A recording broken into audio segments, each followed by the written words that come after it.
All right, we've made you wait long enough. Oh, I forgot to bring down my iPad and phone. We're not going to know what the score of the game is because we gave up watching that thing. But we are going to bring you all of your Star Wars news a little bit later today. We did get some slack for that. 50% of you were not so happy that we moved it to 10:30. The other 50% were okay, I guess, with it. So we'll see how long it stays off.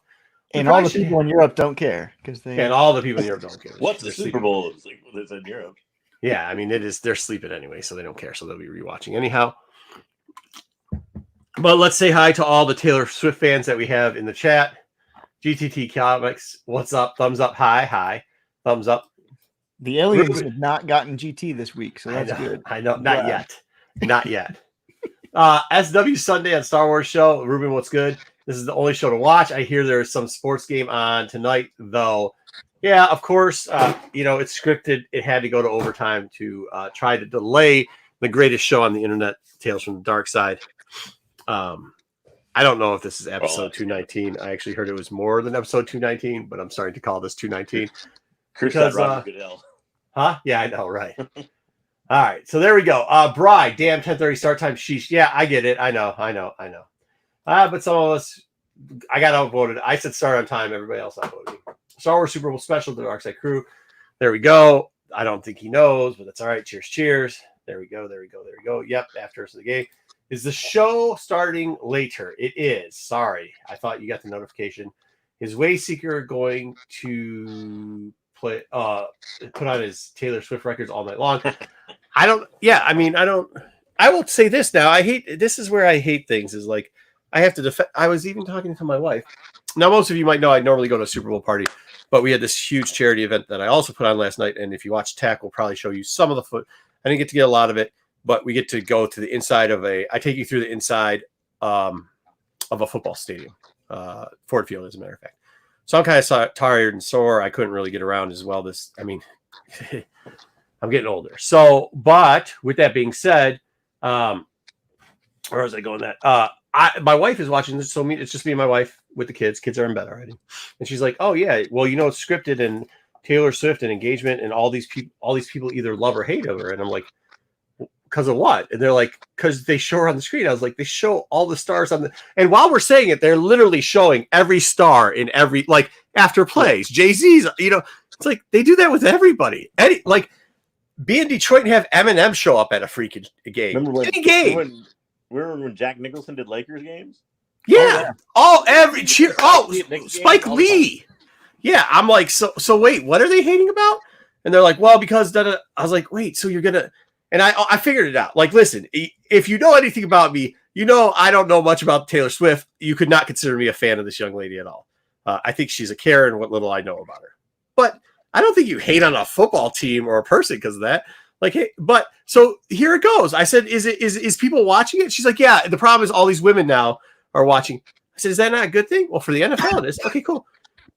I figure it's a bad thing for all you bums out there who've been lying to women, trying to pick up in bars and being like, oh yeah, I used to play football and I could have been in the NFL if not, if this, if that. And then they see these dudes out there and they look at you and are like, oh no, you're no Travis Kelce, no shot, bro. So I got why they're mad. They're not mad at this young lady being on TV. They're not mad she's a Karen.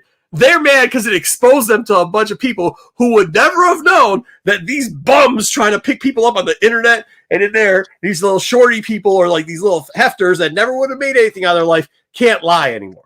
That's what it is. So good luck to all those people. Good luck to. Also, too, it's like 30 seconds out of the whole game that she's on the screen. Like it's not like that much time. Yeah, I mean, I don't care. You didn't show very much. But hey, listen, you want to know what's more? Who was the color commentator on that one today? Tony Romo. Holy shit! No wonder he never won a championship before.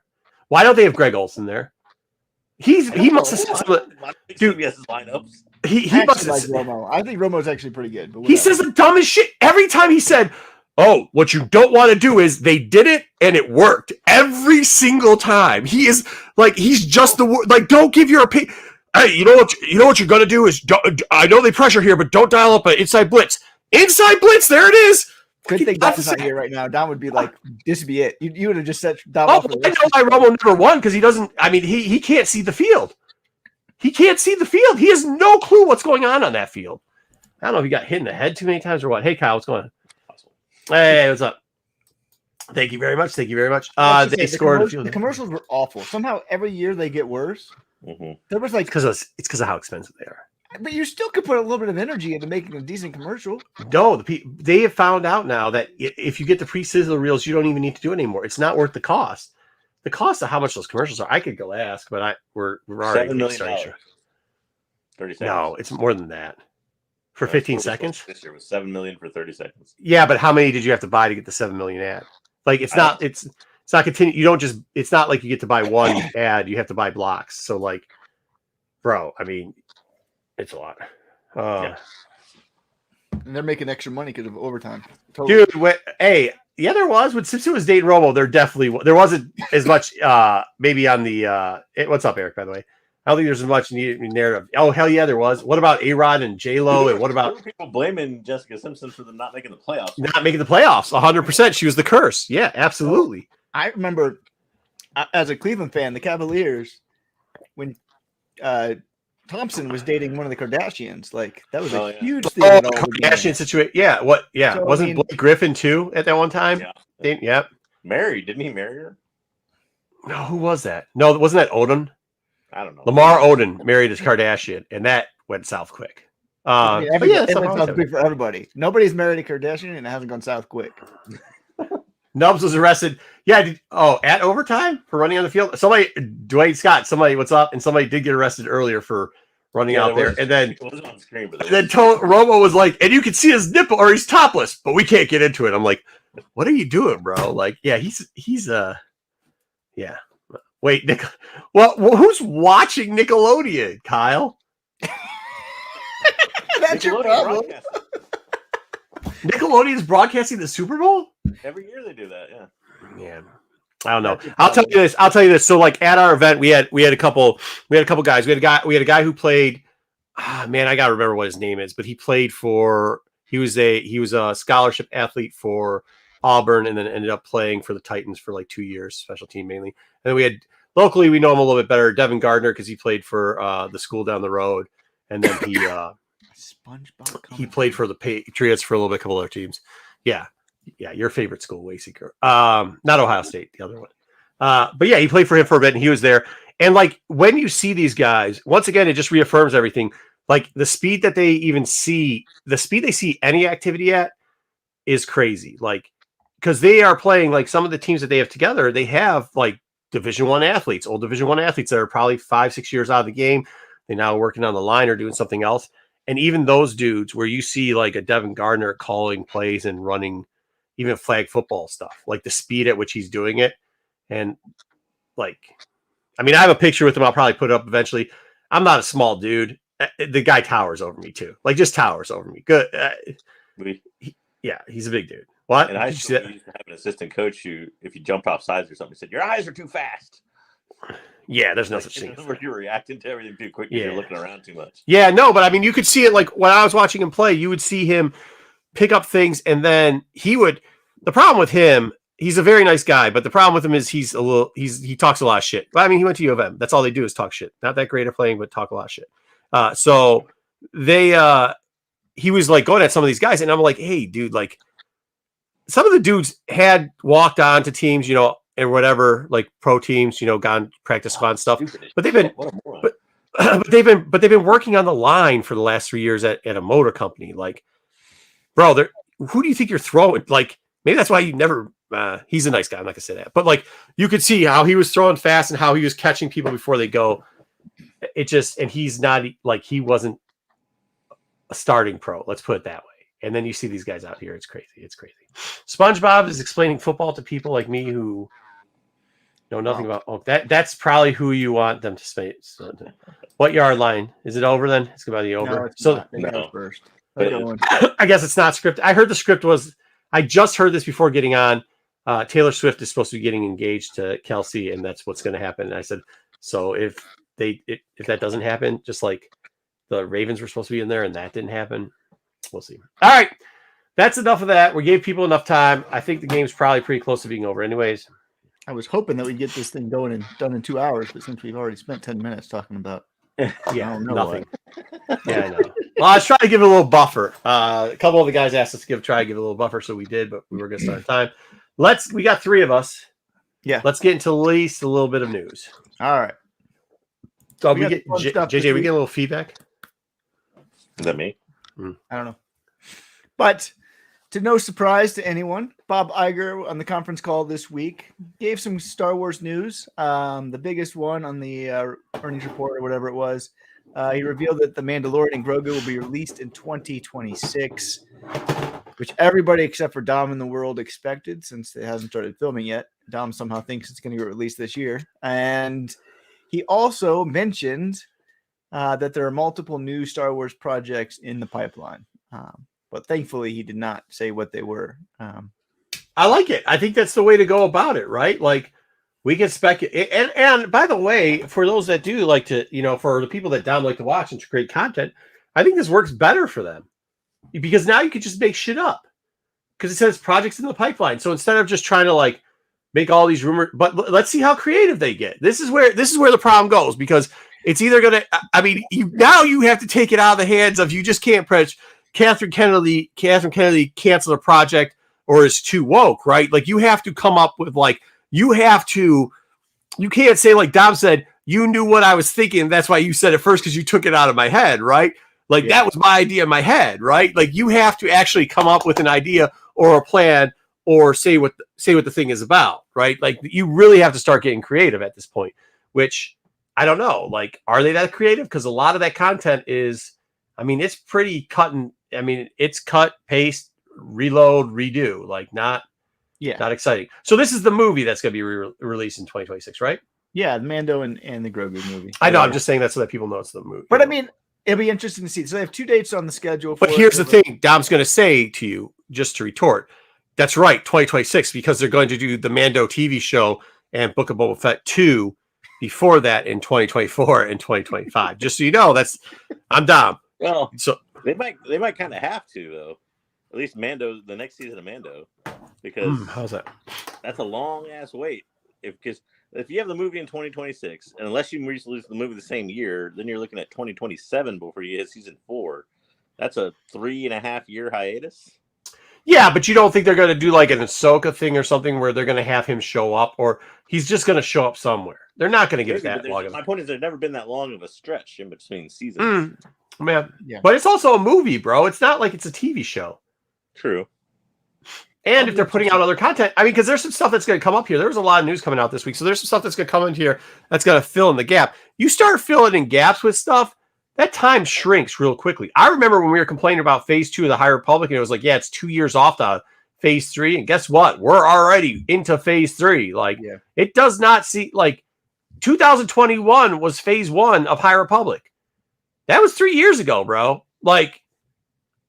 It's time flies for all of us. Even if Dom thinks it's the end of his time, it flies for all of us. So I think JJ's right, though. They probably are going to have to work on some sort of other project for 2025. Because right now we know Andor is coming out in 2025. And I would be surprised if they try to push something at the end of 2025. Yeah, I would be surprised if they push some well, we'll see how another project that you're going to mention down the road comes out.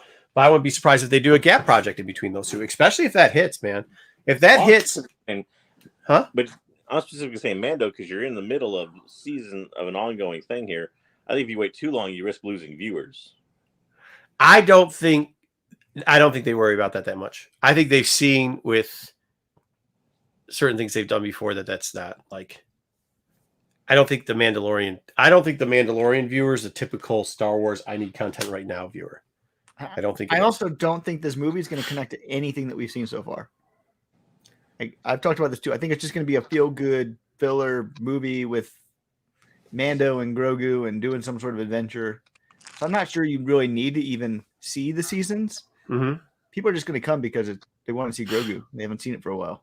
Yeah, and some of the Grogu toys were. I think maybe too. It's kind of a test to the market to see if there was a little bit of burnout with the Grogu toys, because a lot of the others. A lot of Grogu in that second wave started ending up or the third wave technically, but it was second because remember they didn't have the shit pushed out in the first wave.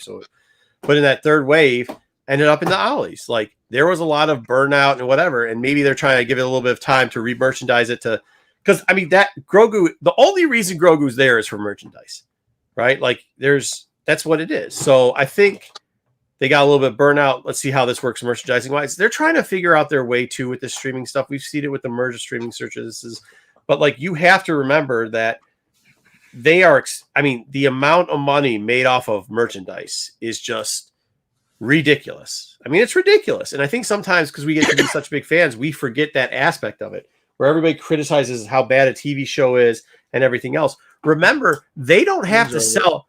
Huh? Game's over. Okay. Just letting you know. Okay, Chat's cool. gonna blow up here. It's over. Okay. All right. So they don't. Hi, Nathan. He said boo, so I don't know what that means. But I assume the team he wants to win didn't win. Yep. No proposal, I guess. All right. So here we go. But I mean, when you see this, it's like they have to have the merchandise sales. And when you're talking about merchandise sales, we're not talking direct to consumer merchandise sales. We're talking to distributors and to retailer sales. And those have been actually very strong, something we have not really talked about and looked into, have been really strong through these periods where we're saying Book of Boba Fett sucked. Obi-Wan show sucked, or at least wasn't as good as we thought it was. But you know what was good? They sure as shit sold toys because there's no toys there. So the merchandise fucking was selling like hotcakes. Well, and the streaming is kind of the lost. KC won? Yep, KC won. Yeah, they won. Oh, well, okay. Good for them. All right. I'm sorry, Wayseeker. What did you say? No, JJ was talking. Sorry, JJ. Go ahead. The streaming is sort of your lost leader for that because they don't, they don't make a ton of money on the streaming aspect of it. I mean, they have their subscribers, but it takes a lot to, especially worldwide, in all these different regions, and to license it out and stuff. And holy shit, we're like actually having real conversations around this stuff. I wonder what's different this than normally. All right. Yeah, no, I mean, I do think it's one thing that gets waived when we're doing the back and forth and the ranting is like, hey, merchandise. Do you remember that merchandise is a big thing? And no matter what you say, it's kind of like the comic book market. And we'll talk about some of the comic books later too because of it. Like what we buy sometimes, even if it's like because people are pumping and dumping stuff, the people who produce the product don't care. They don't know. And all they want to do is make money. So if you're buying products that are shit, they think no matter what some internet person with 10,000 people are doing, that's not big. Who gives a shit? Like they care about the bottom dollar because a lot of those people are not, they're too busy looking at charts than they are watching, even us clowns on YouTube. Like they're not watching us be foolish on YouTube. They aren't. They don't care. Some of them do, but they really don't. Yeah. Bri J, what's going on? Mm-mm-mm. Well, I think with Mahomes' body, you can tell at least he doesn't use any enhancements, unlike somebody else. It was dad bod. Yeah, fucking dad bod. His beer gut that he got going on. Shout out him in the beer gut. All right, keep going on the release news. I don't. I love Dom. Dom's my boy, dude. Acolyte will be released in the summer of 2024. So we figured this is the next live action show. Mm-hmm. Kind of heard rumors that this is how it was going to go. So, I mean, summer's not that far away. We got Bad Batch coming up, which will take us through part of the spring. And yeah, I mean, I think this is the exciting part. If this hits, because we've got two things that are going to test the market, right? We've got Acolytes, and everybody keeps forgetting this, but there's already another show that's done, that's in post-production, that's done, that we're getting sooner than later. And people forget that. People forget we have two. They already got two in the chamber. You know what I mean? So we got this, and we got what's the babysitting Crew. one? Yeah, Skeleton Crew. I mean, Skeleton Crew's done.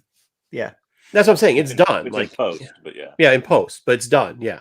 I mean, we're not going to go back. I don't think we need to explain to everybody the difference between being post. This makes me wonder a little bit that with this, I actually expected that to be the summer kind of show, and with this leapfrogging to summer, I wonder if they're not going to try to run something concurrently, or back to back. Skeleton Crew's going to be pushed back. Maybe it needs reshoots. I don't know, but it almost feels like it's going to be pushed back to 2025.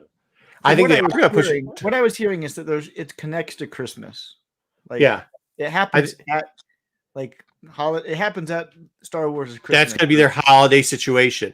So from what I understand is going to happen is they're going to run a back-to-back, but the back-to-back is going to be a Marvel project and a Star Wars project, and that might connect each other in the holiday season, which would be Skeleton Crew and something else.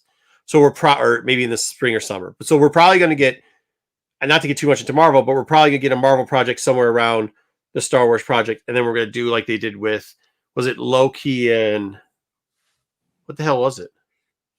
Actually, I don't know. It might ruin your future news. Did you put the Andor? Yeah, we did. Andor's in there. Yeah. Oh, it could be that one. Yeah. So there's going to be there's going to be a project going. So we could get 3 shows. I mean, that's a lot. I know people, and Bad Batch, which is an animation. That's 4 shows. This is what I think is going to happen. Bad Batch is coming out in spring, fall, winter, spring. Acolyte summer. Tales of the Jedi is coming out in the fall, and then Skeleton Crew is coming out in Christmas. They're not. He's hit the movie. We'll see if I'm right. I mean, we're going to get the good. Hey, I'll tell you this. Wookiee fanatic about this right here. Before Dom does get here to rant about it, the good part about it is we're getting it. Like, this is not a picture on a wall. This is hey, on the investment call, this was, hey, we have this. We have an outline. We have a date. This is a schedule that we feel is comfortable and we can stick with. And when they're announcing stuff like the Acolytes, which, by the way, you old Star Wars fans too, if you want the movie, this is what you need to hit. And it sounds weird with me saying that, but because if you have Acolytes in the High Republic hit, that gives you multiple chances down the road, right? There's going to be an expectation of Andor already doing okay, but we have 2 new projects coming out. We've got Acolyte coming out. We've got Skeleton Crew coming out. If Acolyte hits, this then goes back to, oh shit, especially with merchandising, oh shit, we can now expand down the road. Now, all of a sudden, we get a little bit more faith back into the Mandalorian verse. We have multiple parts of Star Wars, and you can see the Star Wars universe expanding and doing multiple projects. Yeah. If this thing does not do well, hold on, tighten your butt hairs, because it's going to be a bumpy ride, guys. It really will. I'm excited about huh?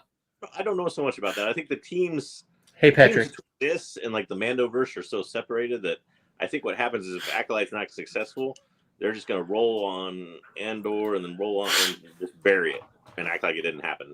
Yeah, well, that's what I'm saying. But Andor's going to come to an end after 2. They're not going 3. No, but I think if they need to, they'll back the truck up for Gilroy and say, "Give us another spinoff." Yeah, they'll back him up to do something else. I think. I don't think it'll be Andor, but I think he'll give. It won't be Andor. It'll be it'll be a race. You know what he's going to do? You want to know what he's going to do? He's going to do a Skywalker spinoff. No, that's what he's going to do. Care. He doesn't care, but he's going to do it. He would do one of his characters. He'd do Ursula or something else. Who knows? He said he would like to do Ursula Rebellion or something like early on, like Young Saw. Anyway, whatever. I think we need this show to hit. I'm in agreement. I mean, I don't think Skeleton Crew is going to. I don't think. Congratulations, Patrick. I also don't think Skeleton Crew is geared towards the normal Star Wars fan. So, no, I know, but what I'm saying is, if we get a big hit after this, what I'm saying is this gives us an expansion of the universe where we can get away from the Star Wars saga. We actually literally, because they don't see Andor as a release from the Star Wars saga. They're just telling us that they can use minor characters that they didn't think was that important who have died already. So the next project they might fucking decide to do if Acolyte fails is we're going to get like Dr. What's his name? Dr. L whatever's project or some other bullshit side ass character that we're going to get going off, but they'll stay in the Skywalker realm.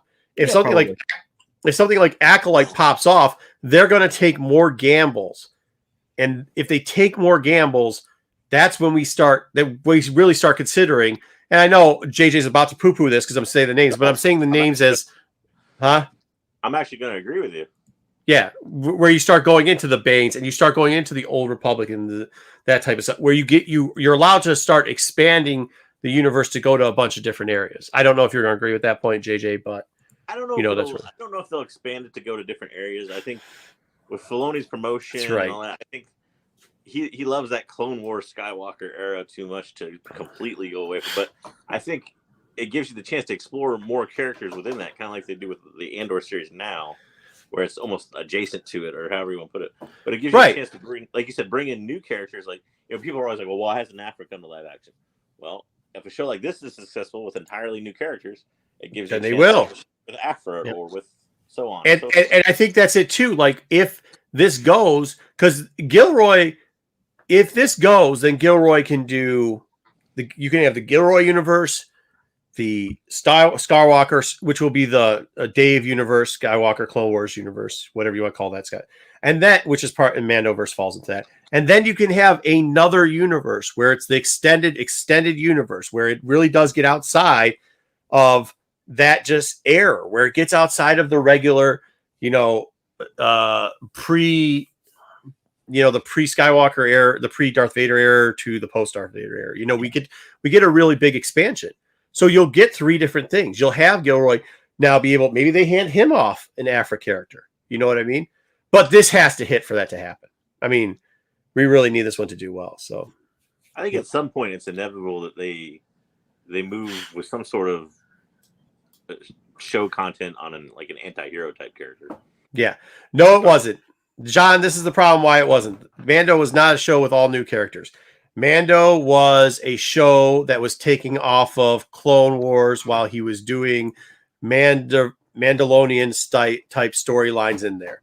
He uses season 1 was basically all new characters, but that was a short season. Yeah, it was a short season, but really when you look at it, he really based it off of there's a lot of bases off where it is. They brought the Empire back. They brought there's a lot of the same keynotes, not just Star Wars feel, but there's a lot of the same keynotes, bounty hunters, Mandalorians being bounty hunters, a force, a droid thing. Yeah, right. They had IG-88 or IG-11. It was just IG-88. Same fucking thing. IG-88 with a heart of gold. Yeah. Right. So, there was new characters, but they weren't real new characters. You know what I mean? And some of the characters they had show up were out of books and novels. So, was it really that new? I don't know. Kind of, maybe, I guess. But we're talking take you into a different realm, kind of the legacy realm. Hey, see, Patrick, don't talk about what's in your pockets, bro. Everybody's gonna be starting to ask for money. Hey. Did she get engaged? This is all I want to know, so I can win it back. I don't think yet. No. Yes, not yet. I win. The trophy presentation is coming though, so we'll see. Mando was kind of the new character. It was just the same type of feeling. JD already talked about this a little bit, but Andor season 2 is officially finished filming. It was a really good tribute that Diego Luna gave to all the cast and crew, just thanking them. Again, I'm always a big fan of when they just hire good people. And he's a good person. He gets the game. He understands what he does. He does all of his interviews well. I don't know if you ever watched any of them, but he's just a good dude. This is good, but Wayseeker, this is also bullshit. And you want to know why?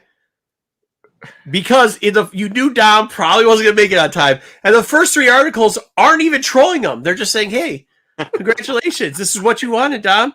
You're getting stuff to be fished up. You're not even trolling his ass in any of these. You're just yeah. You start off with the big ones. No, he would be mad. This was the one he's so mad about right here. This is the one he went up on for 7 years on our chat. I didn't read it. I don't. When he does that, I don't read it. I don't read that shit. His life was ruined and how he hates everything. Oh, was that the one where I was like, okay, we got to calm down the chat because you guys are, my phone's going off to it. Yeah. That one. Okay. So, looking for this. This would, be the third one up, I think, after. All right. There you go. The kid did show up in Jeets. Not canon. You're right. New character. New kid with Jeets character. You're right. Going forward, Phantom Menace is officially returning to the theaters to celebrate the 25th anniversary. It's releasing on May 3rd. It gave a really cool poster. I'm excited for this, mainly because I have a kid. This would be their first time to go see a Star Wars movie in the theater. And so... Can we go back to that one time? Now can we go back to your first story? I think you set these up the wrong way. I get that it's 2026. But what Wayseeker did to try to troll Dom, who isn't here, is lead off with this one because he thought he'd rant about it. But if you look at it, we just went over it. Acolyte's coming out in 2024 summer. We're getting a show in winter 2026 or 2024. So that's 2 shows already. Bad Batch. That's 3 Star Wars properties that are coming out within that in 2024. We still have to get Andor season 2 out, which will be 2025. So realistically, and we still have to get out the Jedi thing for what is that thing? Stories of the Jedi, whatever, which they lightly thing. So, we're going to get it's not like we're not going to get any new Star Wars. We're going to get at least 3 properties a year. And when you think about that, that's almost a property a quarter. That's a lot of content. The discussion is movies specifically, though. I don't know that people are wanting to see it return to the theaters. Right. I mean, like Phantom Menace return to the theaters. I mean, like actual new stuff in theaters. But I would, once again, really, I would rather have the property done. Yeah, like when was the last theater? 2019. Yeah. And then it was closed down for 2 years anyways. And if it goes 2016, so it's a 7-year gap, that's not bad. Usually it's a decade. So like between trilogies. Yeah, I agree. It's not a big deal. 7 years is not that big of a deal. Wayseeker was 46 he was 2. He was 2 when it came out. This was the first Star Wars movie I actually got to see in the theater. Was it? Oh boy, you're sad. Me too, sadly enough, yes. Oh really? Yeah. I loved it. I mean, I'll probably take the kids. I would take the kids to go see this. What's that? Terrible movie. It's a terrible movie now. When I look back on okay. So, but I know you say that. I know you say that, but I will say this. I thought it was, and I know everybody's like politics, but like you have to remember, they just remastered Star Wars. We went and saw the remastered versions of Star Wars right before this, and some people were not so fucking happy with that, with the remastering of it. You know, when they started adding digital fucking dinosaurs and shit. He tinkered with it, just like he does everything else. He'll probably tinker with this. There's probably some new fucking thing in here that will piss everybody off. Way later. If that comes out, for Deadly Venoms, if that comes out, it's probably not going to be till way past 2030. And by the way, Dom's all worried about that. I think Ray's coming out. Dom's worried about that Ray movie. He's going to be dead before that fucking Ray movie comes out. I don't know why he's worried about that. Yeah. I mean, that's once again. I did say Mando was going to be the first one to come out, and Ray was down the pipeline, and now it looks like Ray is still way the fuck down the pipeline. They're not going to come out. Ray is not that far down the pipeline. Transitioning back to the news story, though, this is clearly a cash grab, though, right? Sure. No, they do this all the time. It's okay. Fine. I mean, but Disney's turning red into the theater right now too. Like, it's what they do. They're not creating as many movies, so they got to fill things. They're turning what into the theaters? Turning red. The fucking Panda movie about having a period? Yeah, that one. They came out on Disney Plus. Did that just fucking come out? What? Didn't that just come out 3 years ago? It came out 3 years ago straight to Disney Plus. Now they're putting it in the movie theater. Why? In theaters. Did anybody watch that? COVID. I guess that was COVID. Did you watch that? Did you, Wayseeker? I have not seen that one. No. Yes, you have. I haven't. I promise I haven't. I do want to see it sometime. But I'm not going to see it in the theater. But I'm just saying, they got to fill things. There's not that many movies that people are making anymore. Don't give them a hard time. They got to put stuff into the theater because theaters need it too. Disney has so many properties and so many things. I think Lucasfilm maybe, but Disney specifically, I think they could put all different kinds of things in the theater. And hold on though. This is where I have a problem with it. What are you? Okay, I shouldn't say this. Okay, I'm gonna get hate mail for this. What the fuck are you going to merchandise out of a coming to age story? Are you still Turning Red? You're still stuck on Who cares? Turning Red. Well, because you guys just said the throwing shit. Like, I get why they're doing this because they're going to re-release all these fucking toys. They're going to do all this shit. They're coming out with all the books. We're seeing the Mace Windu thing. I get that, but like, why don't we have Clone Wars hit the fucking theater again? Remaster that motherfucker. You know what I mean? Yeah, shit, the animated movie. Hell yeah. The worst performing movie of all time. No, it was great. It was absolutely great. What are you talking about? It was amazing. It was amazing. Absolutely amazing. John's question, please. Yeah. You can say I'm on IG at something. I don't even check it that much. You really can't. That way Pete gets all of it instead. Yeah, send it to Renovision. Yeah, complain to him. He wants to say his name's on the door. Send it to him. Send all the hate mail to him, dude. Yeah, but as a parent who has a young kid, like, it's good to have a chance to take them to the theater. I'm glad for that. Yeah, but do you really want this to be the first thing they see in the theater? I don't care. I don't care. Yeah, that's who doesn't have kids. Could be worse. Yeah, man. Yeah, I don't mind taking my kids to see this. They've already seen some movies in the theater. They've already seen the original trilogy multiple times on the television. So yeah, they can learn the meaning of the word wizard then when they go to watch it. Oh, fucking wizard. That's how good this movie was. Yeah, you say that, but like you were a teenager when you saw it, weren't you, JJ? You'd had it. Whatever. I've seen it since then. No, but I mean, when you saw it the first time, you had to be at least a teenager. Yeah, I was like 12, I think, or something like that. Did you think it was good when you saw it when you were 12? Yeah, but I hadn't seen any other Star Wars movie in the theater before. Yeah, what theater? And the kids and neither Wayseeker's kid. Yeah, that's the true. soundtrack was awesome too. Like as a That's kid, what I'm saying. I love that soundtrack. I bought that soundtrack. As I'm wearing the mall shirt today, my Although, kid's like. even back then, I will admit, I hated Jar Jar Binks. As I'm wearing the mall shirt today, my kid's like, I love that shirt because that dude's cool. So like when he gets to see him on the screen cut down, you know what I mean? Yeah, exactly. He ain't gonna care. He just wants to see him. Yeah. And I mean, this is what Hayden talked about in our recent article. Every year, fans' reception is growing to these movies because the younger fans, this was their first,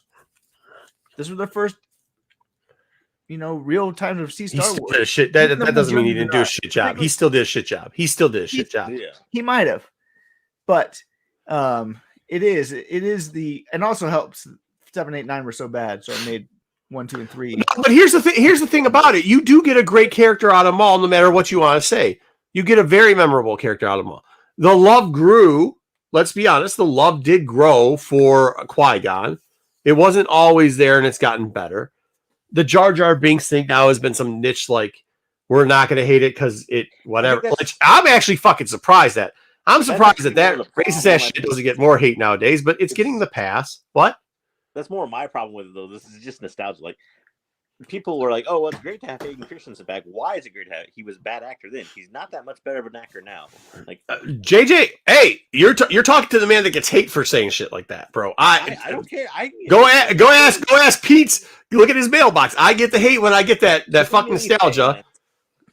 I want to be like, 1, 2, and 3 were great movies, but they say that because it's nostalgia. Like it's like Wayseeker said, well, it's what they grew up with, I guess. Hold on, though.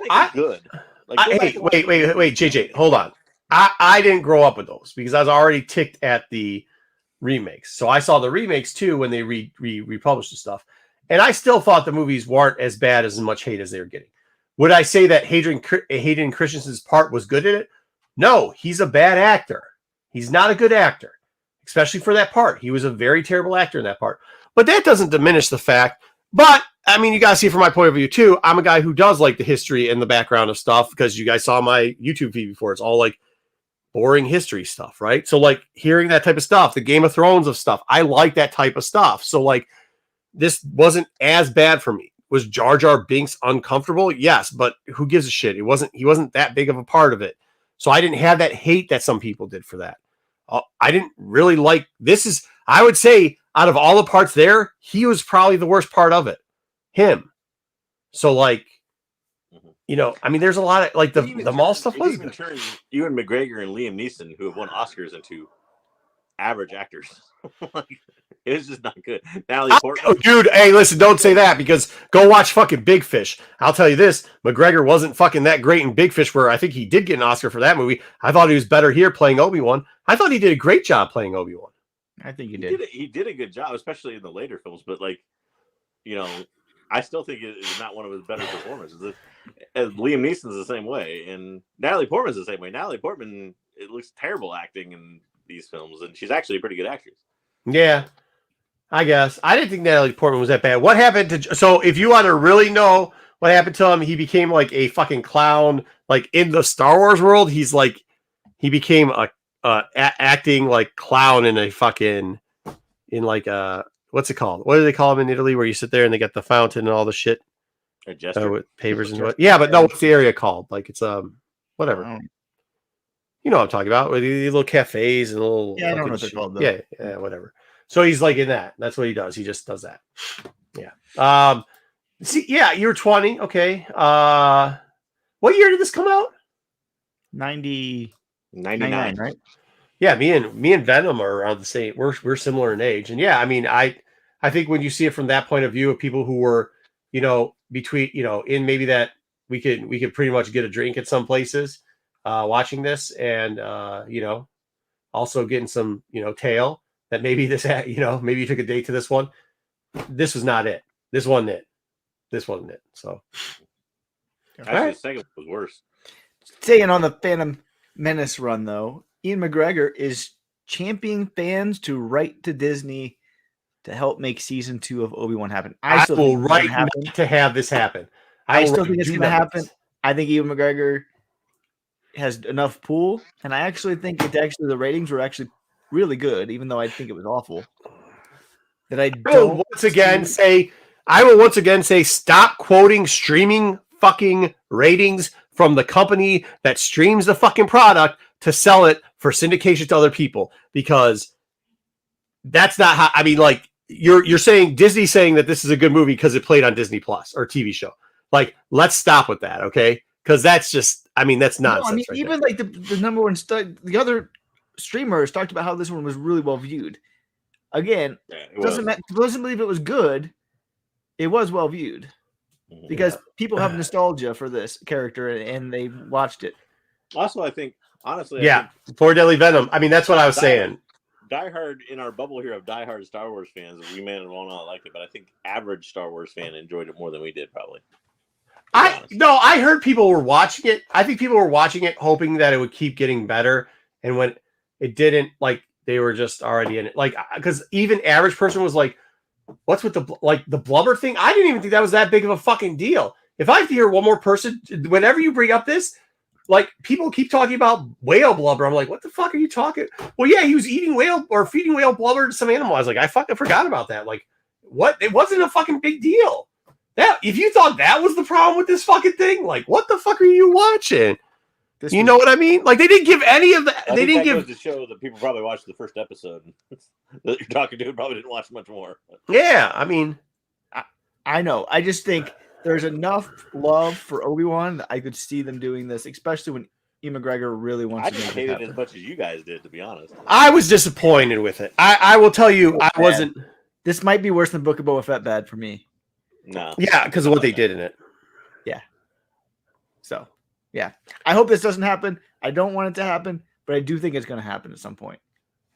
See, this is what I'm telling you. Like, everybody, go back to episode 172 when I reviewed this, and people were hating me in the chat for what I was saying. And now people aren't going back and watching this, and people are like, yeah, it's not what you think. Let's say it did. Oh, sorry. Yeah, I mean, like, that's just I get it. I get that people want to be positive. And hey, Thade, season 1 of Mando. I don't think I've gone back to watch. Hey, what's up, y'all? Hey, I went back and watched season 1 of Mando. That was the only thing I think I went back and watched. I just wanted to speak real quick to the reissue of Phantom Menace. Okay, there you go. Again, sorry for taking so long. The game sorry, went you're fine. You don't have to apologize. Go. All right, so I want to say 25 when Phantom Menace came out,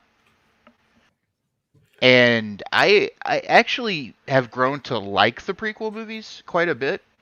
Now, there are some elements of them that are horrible. Hayden couldn't act his way out of a paper sack. Yeah, I think we all agree.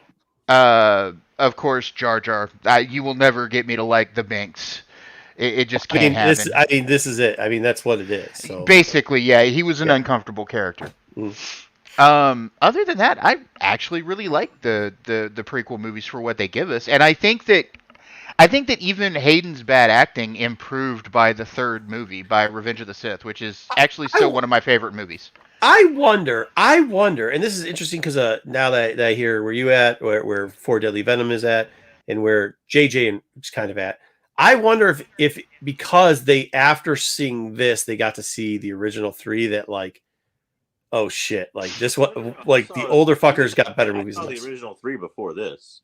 I was old enough to see the second and third one in the theaters when I was a kid.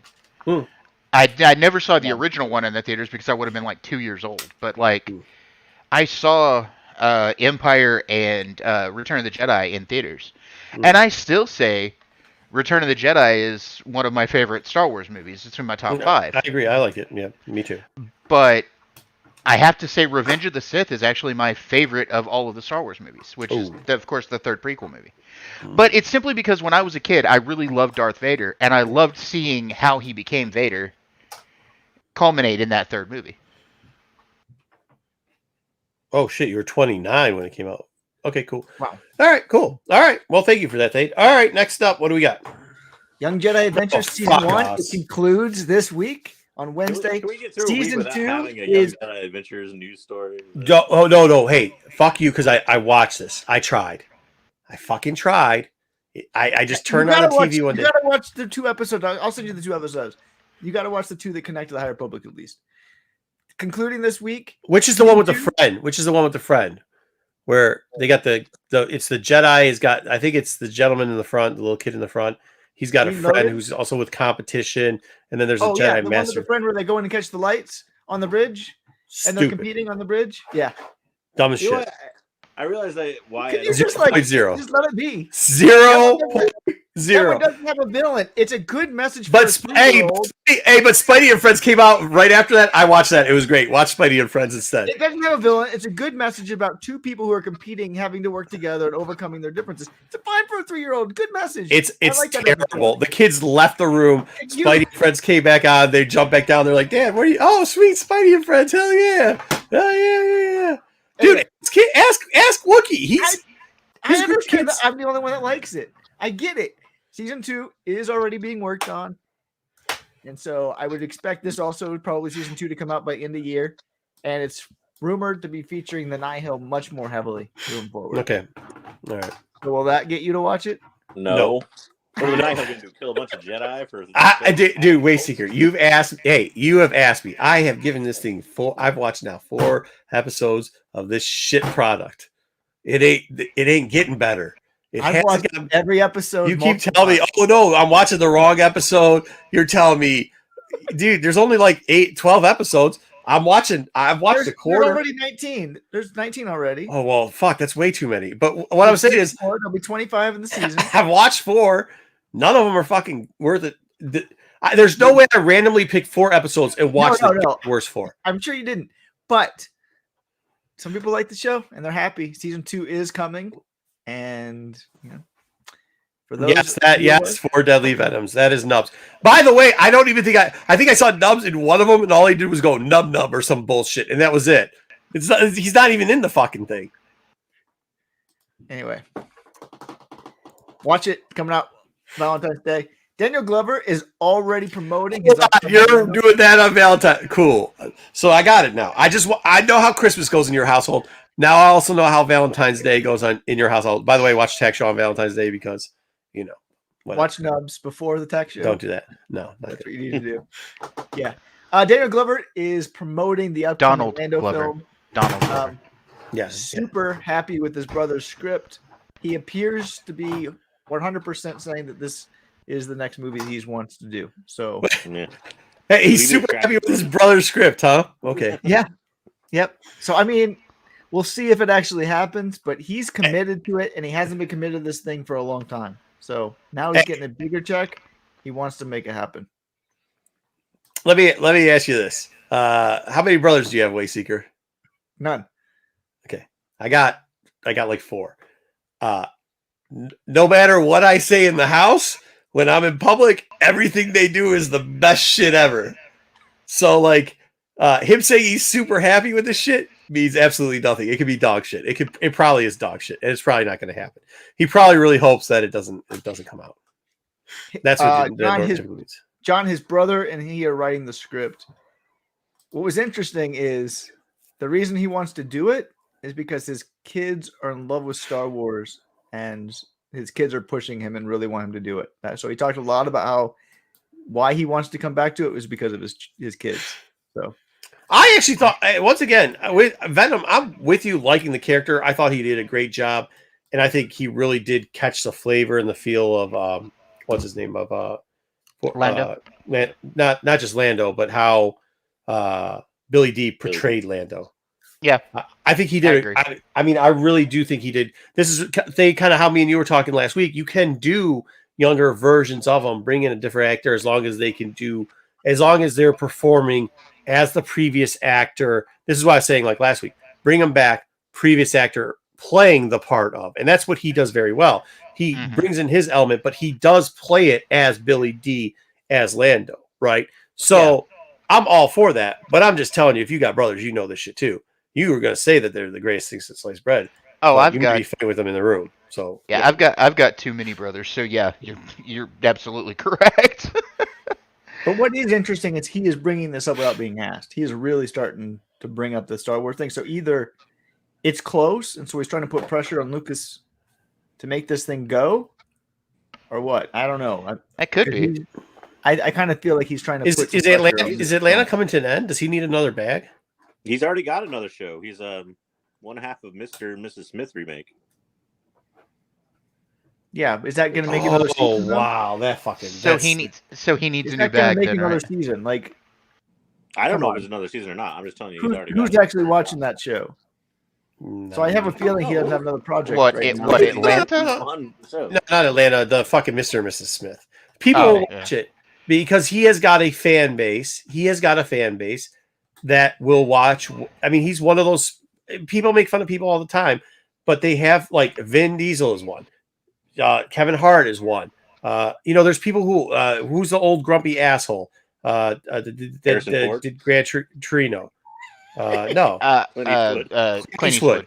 They have these fucking diehard fan bases that they can literally put out dog piss water and people will watch it. It doesn't matter, and it'll be successful. Actors sell properties. That's the way it's been for ages. That just sucks, but people watch it. Doesn't that make it more likely that this project gets greenlit because they know it will? It's probably not going to get season 2, but this one's going to go good. Yeah. So I really think he's pushing for this one. Agreed. I watch all his shit.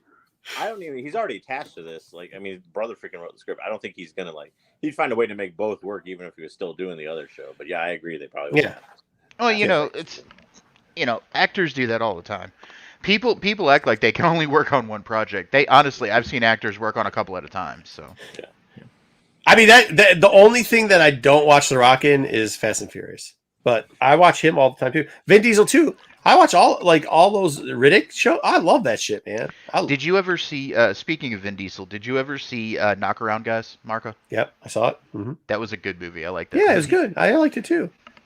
Yeah, I mean, I get this, and I hope this one actually, if any of them, and this is here's another project too, where it's well, we got something in 6, we can get something in 8, because if he's really got this going, we can get something in 8. But you have to have something else hit. You have to have.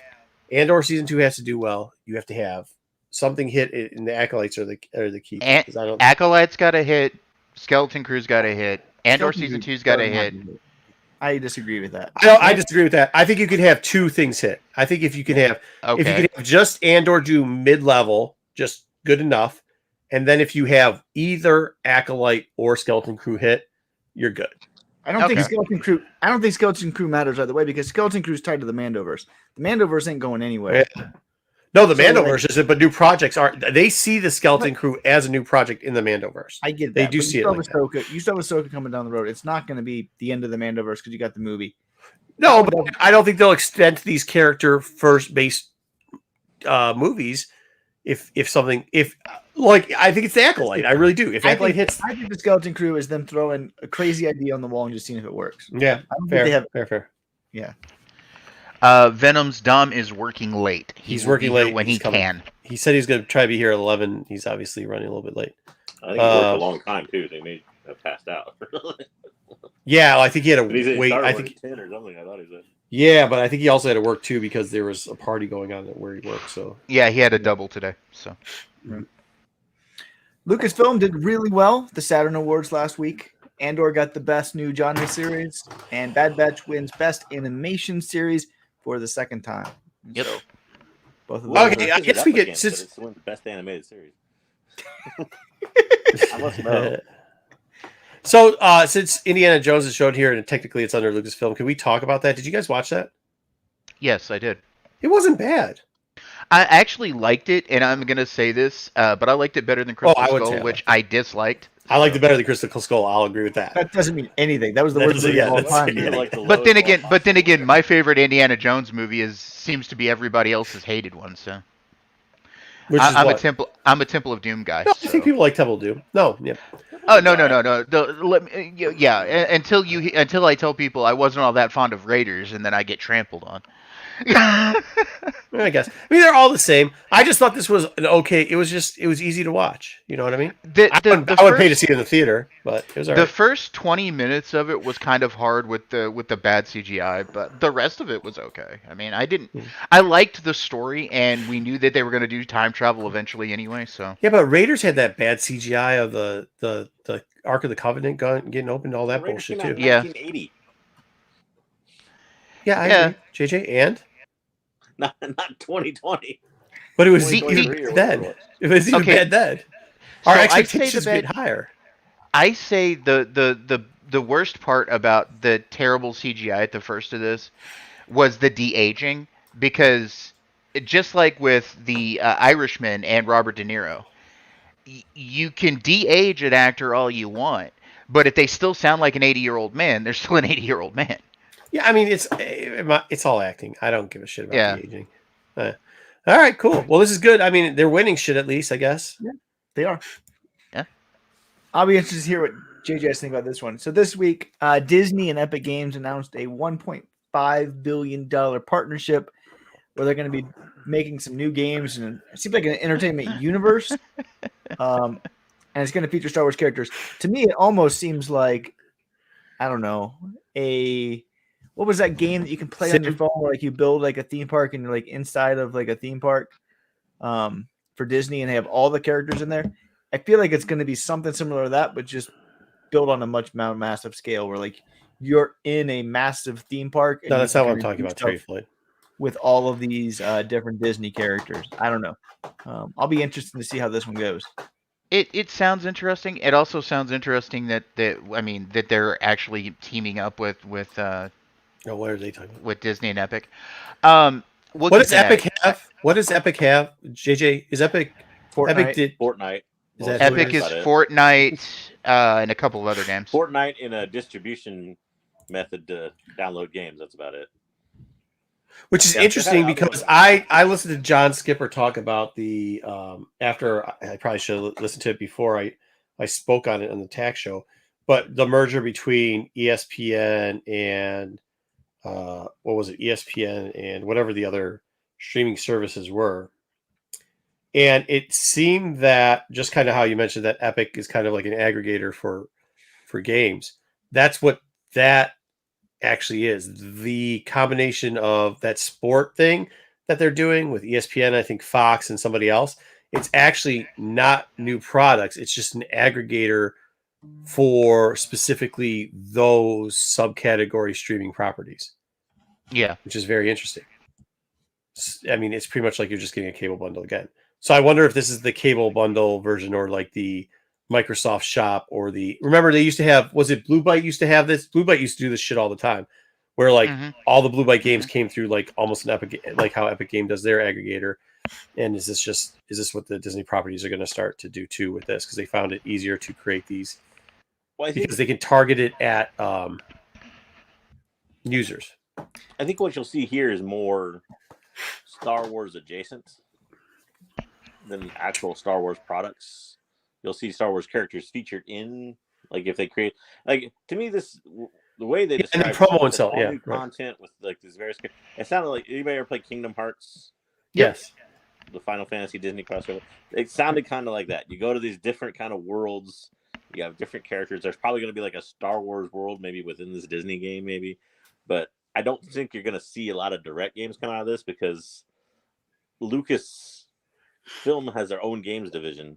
Lucas Gaming has its own games. They're not going to. They just got out of tying themselves down with EA forever. I don't. No, that's what I'm saying. Do you think this is just? Do you think this is just going to be the aggregator for other products? Like when Fortnite has a special run on Star Wars characters in it, they're going to do that. When they have a promo character or whatever, it's going to be able to introduce you into stuff like Star Wars Galaxy. I don't think so. I mean, you don't do a $1.5 billion partnership for just that. Existing products, but I think they're going to create some sort of big epic well, so here's the thing. So Dan Skipper, who used to run ESPN and a couple other places, if you didn't listen to it, what he had said about this is like they're not really doing much. They're giving 1 point in the other thing. They're just giving it to themselves because they have to produce this stuff to get the like infrastructure up and running. but it's really any gains are going to come back to themselves, even if they cut short on stuff. So like, it's not like they're really putting in $1 billion to create new projects. They're putting in $1 billion to create the infrastructure to promote the products, which nowadays $1.5 billion. I know this sounds tacky, but it's not a lot of money. Like, what is the game? What does a AAA game cost, JJ? After marketing and all that said, probably tens of millions of dollars. Yeah, from production beginning to end, like 110, somewhere around there, 120 million, somewhere probably for AAA.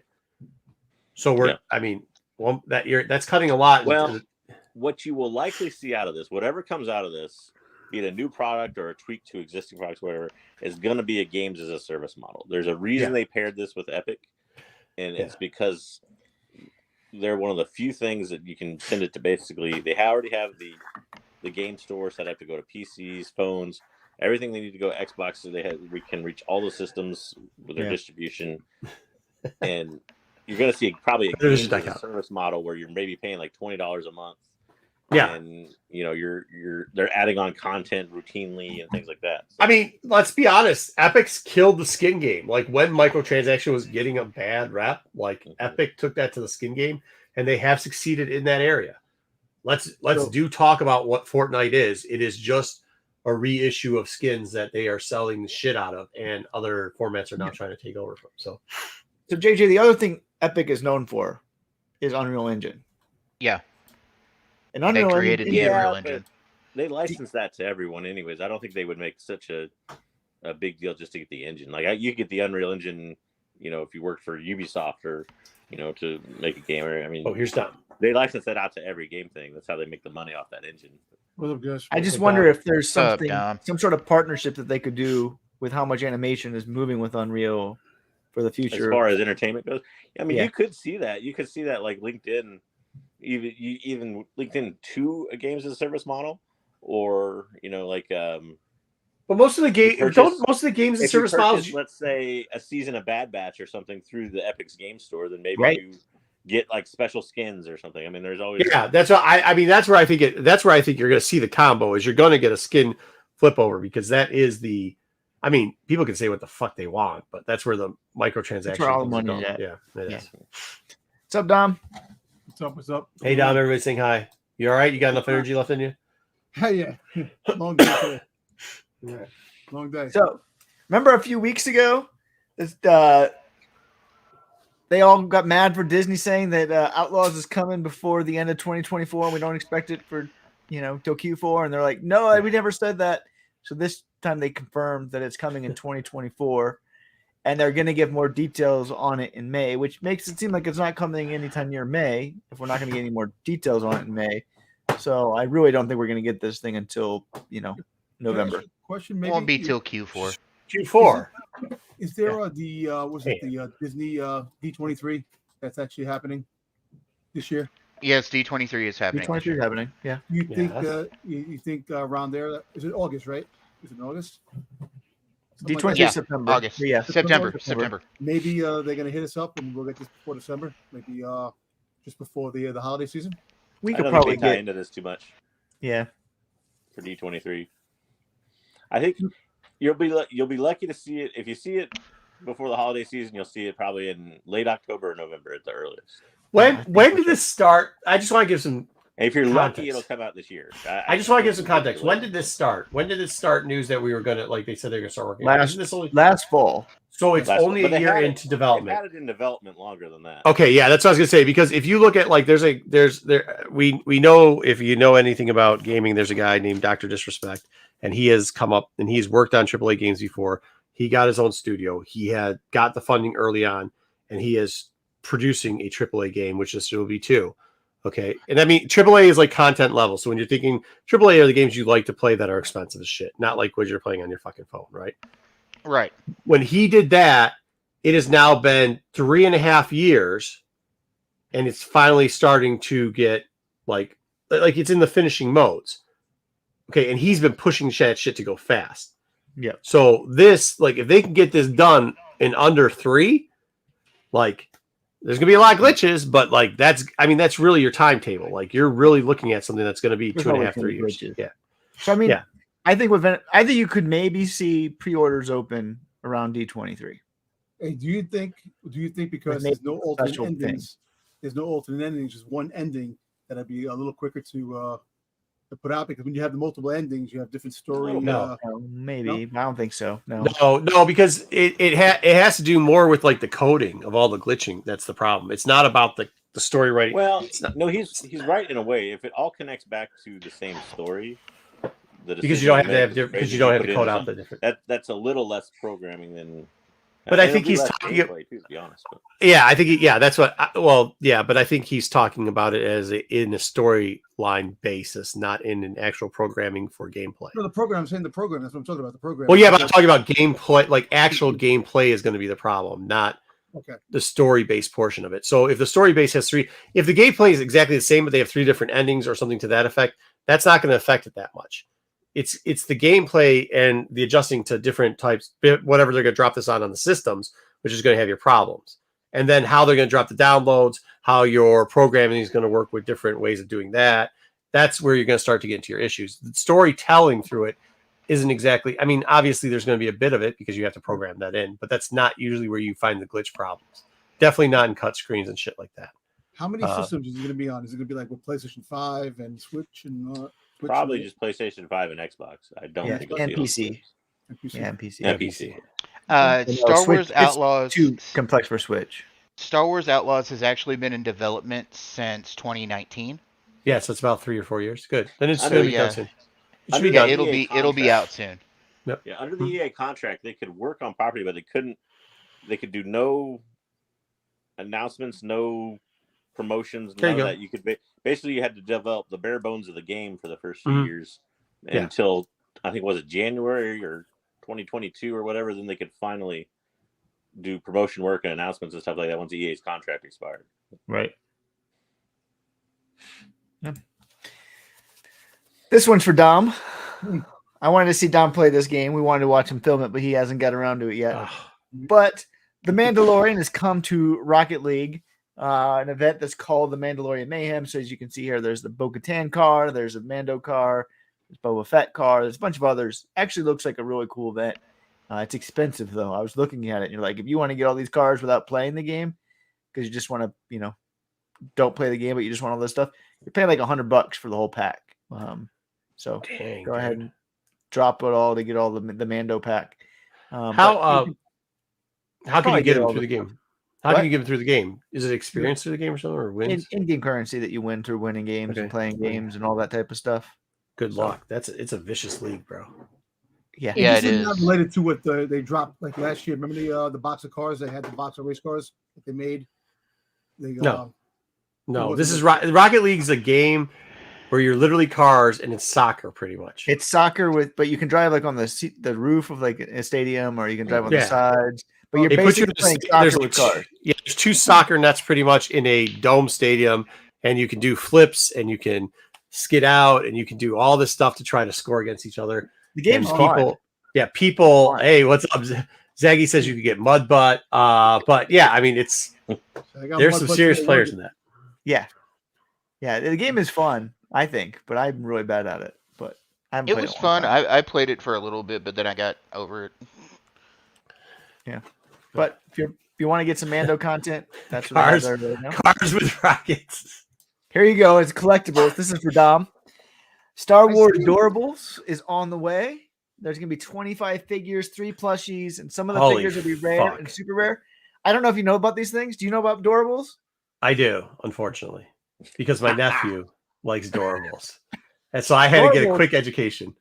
Adorables, you don't know what you're going to get. These are stupid and they suck, and they make them hard, they make them soft. There's like 15 different types of fucking door. This is the biggest like, hey, if pops are bullshit, this is even more bullshit. Like, this is some this is bullshit on top of bullshit. These are like these, like the freaking little like stitches. Mystery mini. Yeah, it's like that, but they they're worse quality even. Yeah, but you really don't know, like, you don't even know what it's not just like, oh, open up 5 and get a golden one. It's like, you don't know shit. So if you have that's Sabine, you can open up 20 of those Death Stars and you wouldn't even get a basic Sabine. That means it's like Forrest Gump. like a box of chocolates. You don't know which one you're gonna get. I know what you can get. Broken a fucking headache. That's what the fuck you're gonna get. Every one of these is $10, and you don't know what you're gonna get. But the crazy thing is, you aren't lying. They do put some like super rare chases, and they're like, there's only 10 of them out there, or like 100. I'm actually surprised that Dom hasn't done this before. And you go on eBay, some of those go for 4 figures, like the 10s. So it's sports like the Mickey Mouse, one of 10, like those 10s, they go for 4 figures. Yeah, I think I might have to get this.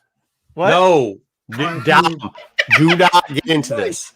I'll give them away. No. Okay, first off, no more giveaways on this channel. Number two, this is the scammiest thing for kids. Yeah, it's so bad. I talked to my brother. I'm like, dude, what the bleep? But my brother, that's the one brother that I have that he likes to go and play all the like carnival games at like Zap Zone and like that type of stuff too. And I'm like, y'all like to just waste money. Like, just set that shit on fire. That Ryan's Toys would have that kid who made $37 million would buy a bunch of these, open them up online, and kids would be giggling like crazy. Reuben wants it. Yeah, I mean, this is the shit that I don't understand. This is the shit that literally like gets me like this is anxious. Like I'm like, what? Well, okay, so keep in mind, gambling marketed to kids. Keep in mind, guys. Whereas it might be gambling to us, most kids around the age range for these aren't gonna care who they get for the most part. I mean, unless their parents have clued them into collecting at an early age. They will they with all due respect, they do, because a lot of kids, one of the kids in the school that they go to will watch a YouTube channel. And when they watch the YouTube channel, they will then tell all the other kids. And then all the other kids will start opening these shits up. And what you see these kids nowadays do is there's the same thing with those fucking, what were those? Not Ryan, but the other fucking one, where they give you the mystery egg bullshits. They'll just start digging through it. Was that what it was? No, the girls one? Okay, whatever. I don't give a shit. But they start ripping it through it. They just open up all the little fucking packages. 2 minutes later, after they're done ripping and throwing, they're the fuck out of there. All right, you know what? Listen, you see this? This is probably the first series that's coming out. There've been many. No. Well, Disney's been doing this for a while, just not Star Wars. This is the 10th. This is the 10th series or 11th series. So what is this coming? The first time it's coming to Star Wars. What? I think May 4th. What do you think? I don't know when it comes out. I didn't read the rest of the article. I just saw that they were going to be like you from buying it now, so it doesn't matter. Tom, do not buy this I'm bullshit. gonna buy them and open up on here. No. No. Here, Dom, if you want it that bad, I will buy one. It's like opening cards, but toys. Like but toys, and it's $10 for one of these stupid little things. Yeah, hey, no. you think it's spend $100 for a pack of cards? So you know what? It's actually pretty cheap. That's the fraud. Yeah, it's not Yoda, it's Grogu, and that is the thing. Speaking of opening packing cards, all right, don't buy them, Dom. I wanted to highlight every once in a while the sales that we see on eBay that really stuck out to me, and this one came out about a week ago. Someone bought a box of the 1977 Star Wars series movie trading cards, 36 packs. The packs are sealed. The box you can open. I guess that's normal. Yeah, it's for top one. $53.50 on eBay in an auction. So I understand why it probably that much. You got Luke Skywalker's rookie card. You got a couple of rookie cards in there. That the graded rookie card of Luke didn't it sell for a lot of money, $12,000 or something like that. It Maybe was 10, I think. I don't know. I think we should. Would have been nice if we had a slide for that, Dom. I don't know you were doing this. You're supposed to look it up. That'd be nice. An absurd amount of money. So you can put it in context. At the height of COVID, but yes. Yeah. At the height of COVID, sure. Yeah, I don't know, but this seemed like a lot. This seems like a lot of money for a box of 1977 Star Wars trading cards. The gum stains on the back of the cards. You know. Yeah, all the characters are rookie cards. Yeah, all the cards. The first one. Well, what a lot of times they do too, they'll also grade packs of the stuff. Sometimes if the packs are in good shape, they'll grade the packs. They'll sell the packs for like $350 a piece. The or Luke something is like the that, only do the math, 36 packs for making your money back. I mean, yeah, I don't know. Let me see. Luke is the only valuable card. All right, the only one. I'm buying. You're buying a box to get one Luke. If you can, yeah. It's not the only price. I don't know. Who knows, man? Well, you got to think too. There's no chases in these old sets too for Star Wars, so like there could be like 7 Lukes in this box. That's true. So no, there's hold on. What they're saying is the Luke in high grade is a valuable card. Let's be specific. And what Brian's saying right here, the production is terrible on these fucking cards.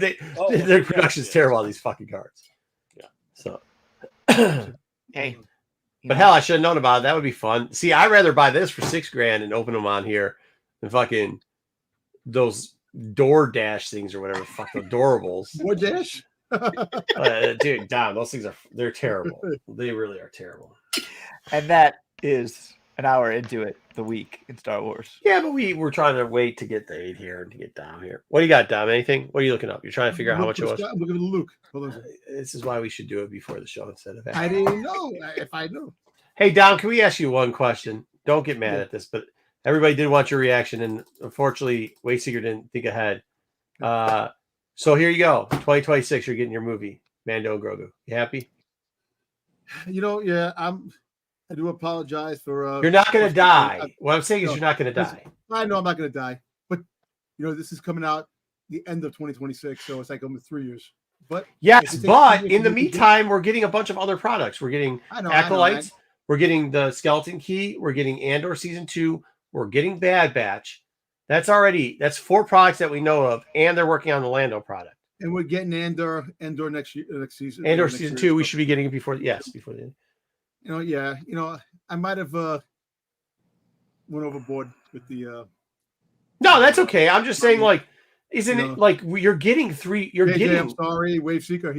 He's okay. They don't care. They don't care. Okay. You have to apologize to them. What I'm saying is, is that not good news though? You're getting a movie. It's a finite date that we know they're going to stick to, and you're getting at least 4 new shows. In the meantime, at least in those 2 years, we're going to have 4 new shows. It looks like we might get 6 shows in those period of time. So, I mean, that is kind of what you've been asking for. Yeah, and you know what? We don't know what's going to be snuck into 2025 when the time comes to. That's what I'm saying. Like, you might have Andor leak over. Skeleton Crew might go to the other side. One of those 2 is probably going over. So if we're going to get Andor, it might be Christmas. Skeleton Crew might go to 6. But Skeleton Crew's done already. It's in the can. Andor's done. And that one's done. And Bad Batch is done. So, 1, 2. That's post-production. What about Tales? Well, yeah, post-production. Huh? Tales too. Tales of the Jedi coming out too. That's what I'm saying. That's probably 2025. Yeah. They'll probably drop and they might do another vision, so who knows? Yeah. All right, cool. Yeah, so there we go. All right, good. Talk them off the ledge. All right, speaking of talking off the ledge, let's get into Mace Windu. Hey, we got a 1 in 25. We're going to look at how that did. Actually, there's an interesting story on that 1 in 25 and the 1 in 100. Cool covers. I didn't cover Obi-Wan. I didn't even put that shit in here because I wasn't going to cover it anyways. I'm just not doing it. But there is an interesting cover coming up later down the road on that. All right, Mace is getting out of that prison that we saw him in earlier. I guess that's part of the preview, was a play into this. He jumps up. He finds this dude's like, yo, you're going to take me where I need to go on the skiff. The dude's like, I can't even. I'm scared of water. He's like, no, bro, I'm going to use mind trick.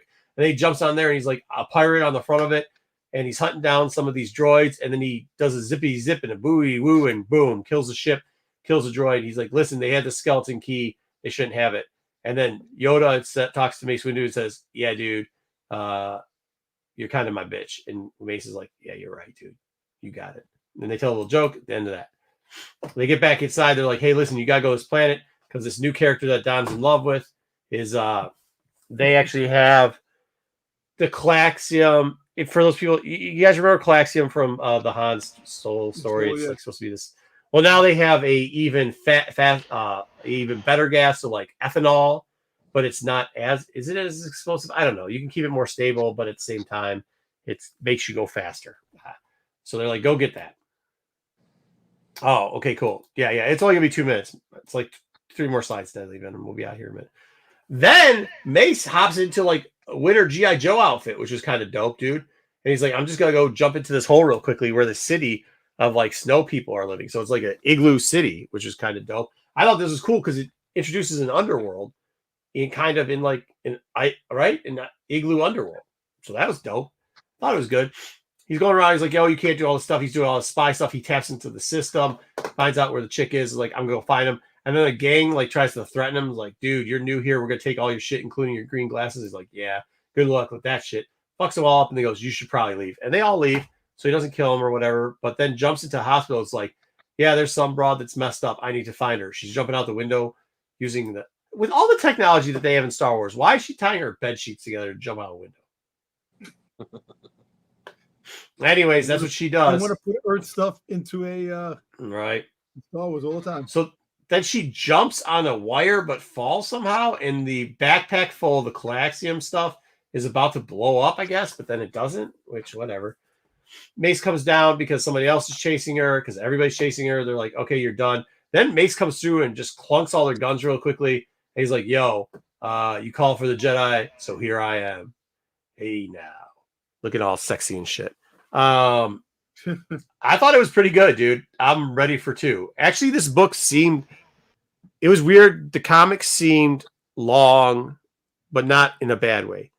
It seemed like, oh, they're going to cut it here. They're going to cut it here. They're going to cut it here. And they didn't. They gave you an actual like story, which I thought was pretty cool. I think they made a mistake, though. I think they needed to include what happened in Revelation, because I did see this quite a few people who hadn't read Revelation. Yeah. Picked up this book and had no idea what was going on. Oh, because of Revelation when he was in the prison thing. Yeah. Right. I told you exactly what happened in that book. 100%. Believe me, I did. Star Wars NOS. Yeah.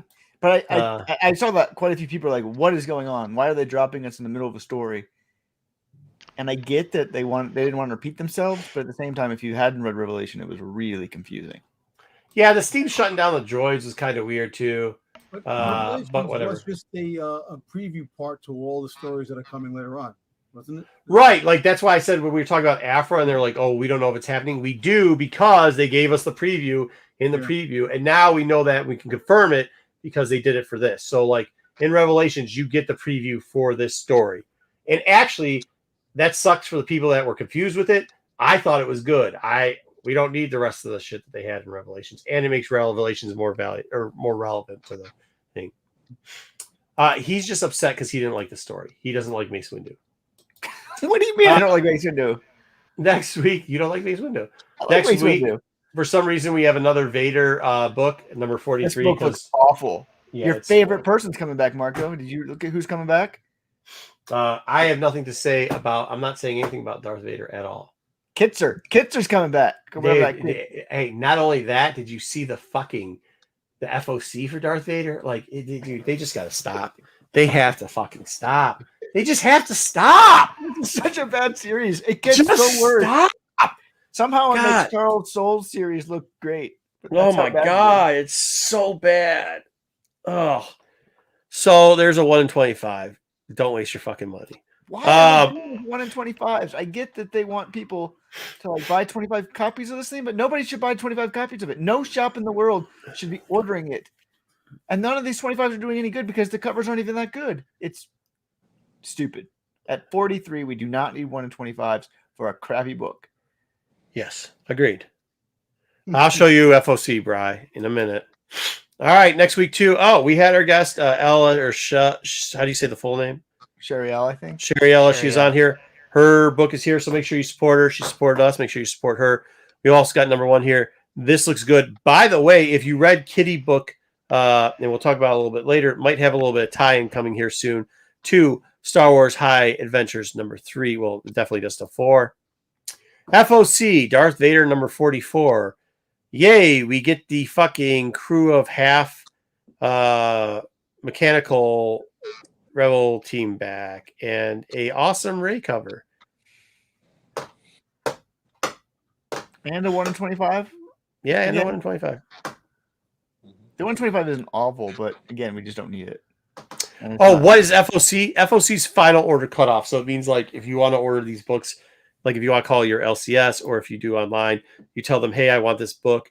They'll give you the price. You prepay for it, and then you get it. So a lot of times you'll get it on discount if you do if you hit it before the final order cutoff, because they already know it's sold to you and you've already paid for it. Last chance to pre-order. Make sure you have a copy available. Yeah, so you have a copy. All right. Pre-order is a good thing. That's it. Yep, last opportunity to pre-order. Is that a Rey cover? I actually like that Rey cover. It's pretty. It is a Rey cover. It is a Rey cover. It's being covered in the corner. It's a Ray cover on a Vader book that sucks. So, I mean, we have a Sabine on a it's rate the women- cover too. it's the Women's women, History Month variant or whatever, right? Yes, the women history. yes. Yeah. Oh, that's all right, Bri. There you go. Yep. All right.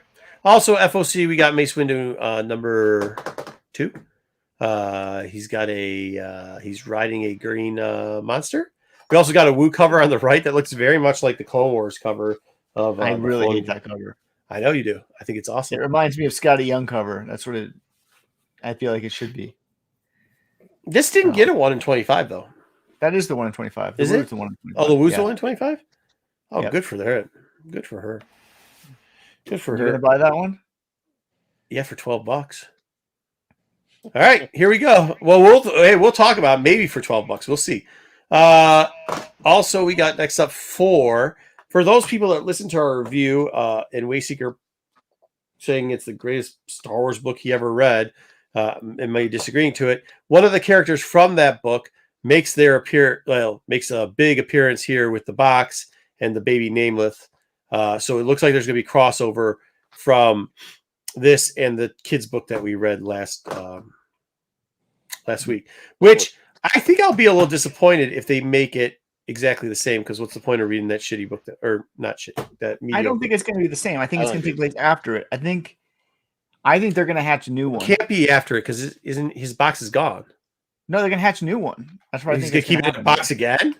Is this all he What? does? Is keep it in little boxes? Yeah, it's just like his little thing. That's his. She's going to. He's such a weirdo. I hope somebody hits this dude in the back of the head. I hope they give him some Xanax or something between now and then to cheer him up. Yeah, really. No, I don't. I don't know, because I mean, You know what I hope they do? I hope they put cement blocks on his feet and just throw him overboard, and then we don't have to deal with it anymore. Make him sleep with the fishes. It's too pale.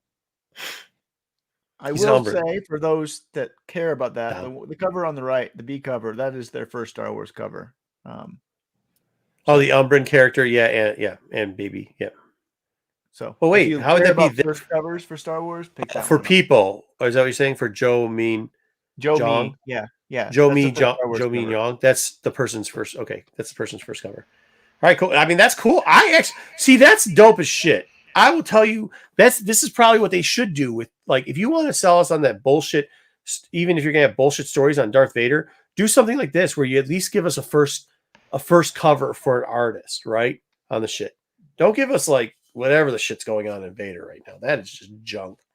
So, well, this is cool, man. Dark Horse looks like they're finally getting their shit together. Good for them. I think so. Yeah. Good for them.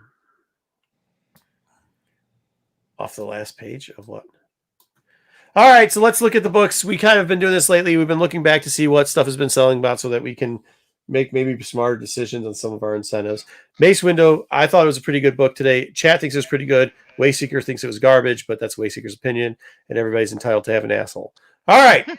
A lot of these actually sold. This is the 1 in 25. The high for this actually sold today. There was a high for $27, 8 bids on it. The yesterday, a book sold for $18.94. That was they used a discount code on that one. Previous to that, same day, around the same time, $20.20 with 12 bids. Stop bidding on these books, guys. Try to go out there and make an offer to people and get OBO because you can get a better deal for it. Previous to that, there was a couple 29 sales. Most of these were selling in the like $20 range. I'll be honest with you. There's probably like 6 or 7 that were between the $18 and $20 range. The all-time low for this book selling was $12.99 week of. There's plenty of these out here still. We're going to see. I think we're going to see prices. Hopefully, we'll see prices drop back down a little bit if you hadn't gotten it. But if you needed it, I hope you got it. And I hope you're one of those like 30 people that bought it in that $18 to $20 range, because it seems like the prices are fluctuating back towards ratio. Wait a couple of weeks. If you haven't got it, you might be able to get it for that. So there you go. Pass. It's a banana cover. What is this a banana cover called? Looks In like the a background. The background, Oh. yeah. I see it. Because it looks like a banana in the background. Yeah. Now I see Oh, it. okay. I didn't think about it before, Now I but see now it. I'll always remember this is the banana cover. Love By that. the way, Marco, I realize you have like Sith lighting going on tonight with all the I red did. back in there. Yeah, it's because I'm wearing my Darth Maul shirt. All right. Yeah, that's not a bad idea, Frankie. Or at least 2 shorts of it. This is very interesting. This is what we're probably going to look at next week again. The 1 in 100, there were 2 pre-sales. One in December for $119.95. There was one the week before, same price, $19.95, which didn't make a lot of sense. That's why I highlighted in yellow. None of the books have sold that we can see online. The cheapest one, I think, is around the $92 mark. It looks like we're going to have a couple of these go to auction soon underneath that. So stay posted, see what you can do. Make an offer, too, if you really need this one. I hope they don't do another 1 in 100 for these little miniseries. I actually like this cover. It's pretty cool. Except for Yoda, seems like he's got a weird expression on his face. This reminds me of an exclusive for a High Republic, actually High Republic 2 in 2001. There's one very similar to this, if you guys recall correctly. Everybody wants a banana split all of a sudden. Okay, finally, with all the Acolyte news, we decided to at least look at one book because we know this character is 100% going to be in it. Now, I try to look at the Burry book too, and I think we might get to pub. Do remember they've published before and said that Wookiee that everybody was mistakenly assuming was Buryaga is not Buryaga. They have 100% given us the name of that. We have about 8 characters they've given us the name before. The only character that we know for sure that's going to be in there, for sure 100%, is going to be an Acolyte, is Venestra. Venestra. Yep, which her first appearance, and I don't even think it's debatable anymore because everybody has now gone this route, is in High Republic, the 2001 series, Phase 1, number 2. This was the highest ratio. It was a 1 in 25. There was a bunch of exclusives, including our friend over at Wanted Comics made one, but there was a ton of exclusives out of there. This book had sold for a little bit more at one point. However, these are pretty easy and cheap to get. And considering the main character who they're going to keep around for a while is there, I just think that there was so much noise in the beginning that people lost track of who actually is going to show up and who isn't. This character is going to show up, is going to be one of the key factors of it. It did say, do you think, this is the only problem, that when they came out with the Acolyte and they gave you the summary, it did say in that summary that her ex-master, it wouldn't be Rose ex-master, would it? It might be. No. Or is it? No, it's definitely Keen's character's ex-master, I think. So it'd have to be Keen's ex-master. Okay, cool. Well, I'm very surprised they didn't show a teaser in the Super Bowl because this is around the corner. They're not paying $7 million to show a teaser. That's just it's crazy money. I for know, a TV but, show. Once again, Yeah, it's also they buy in blocks. So like if to get the $7 million thing, you also have to buy X amount or over spread out. So you're really going to be paying like $20 million. Are they really going to? Well, what's the next?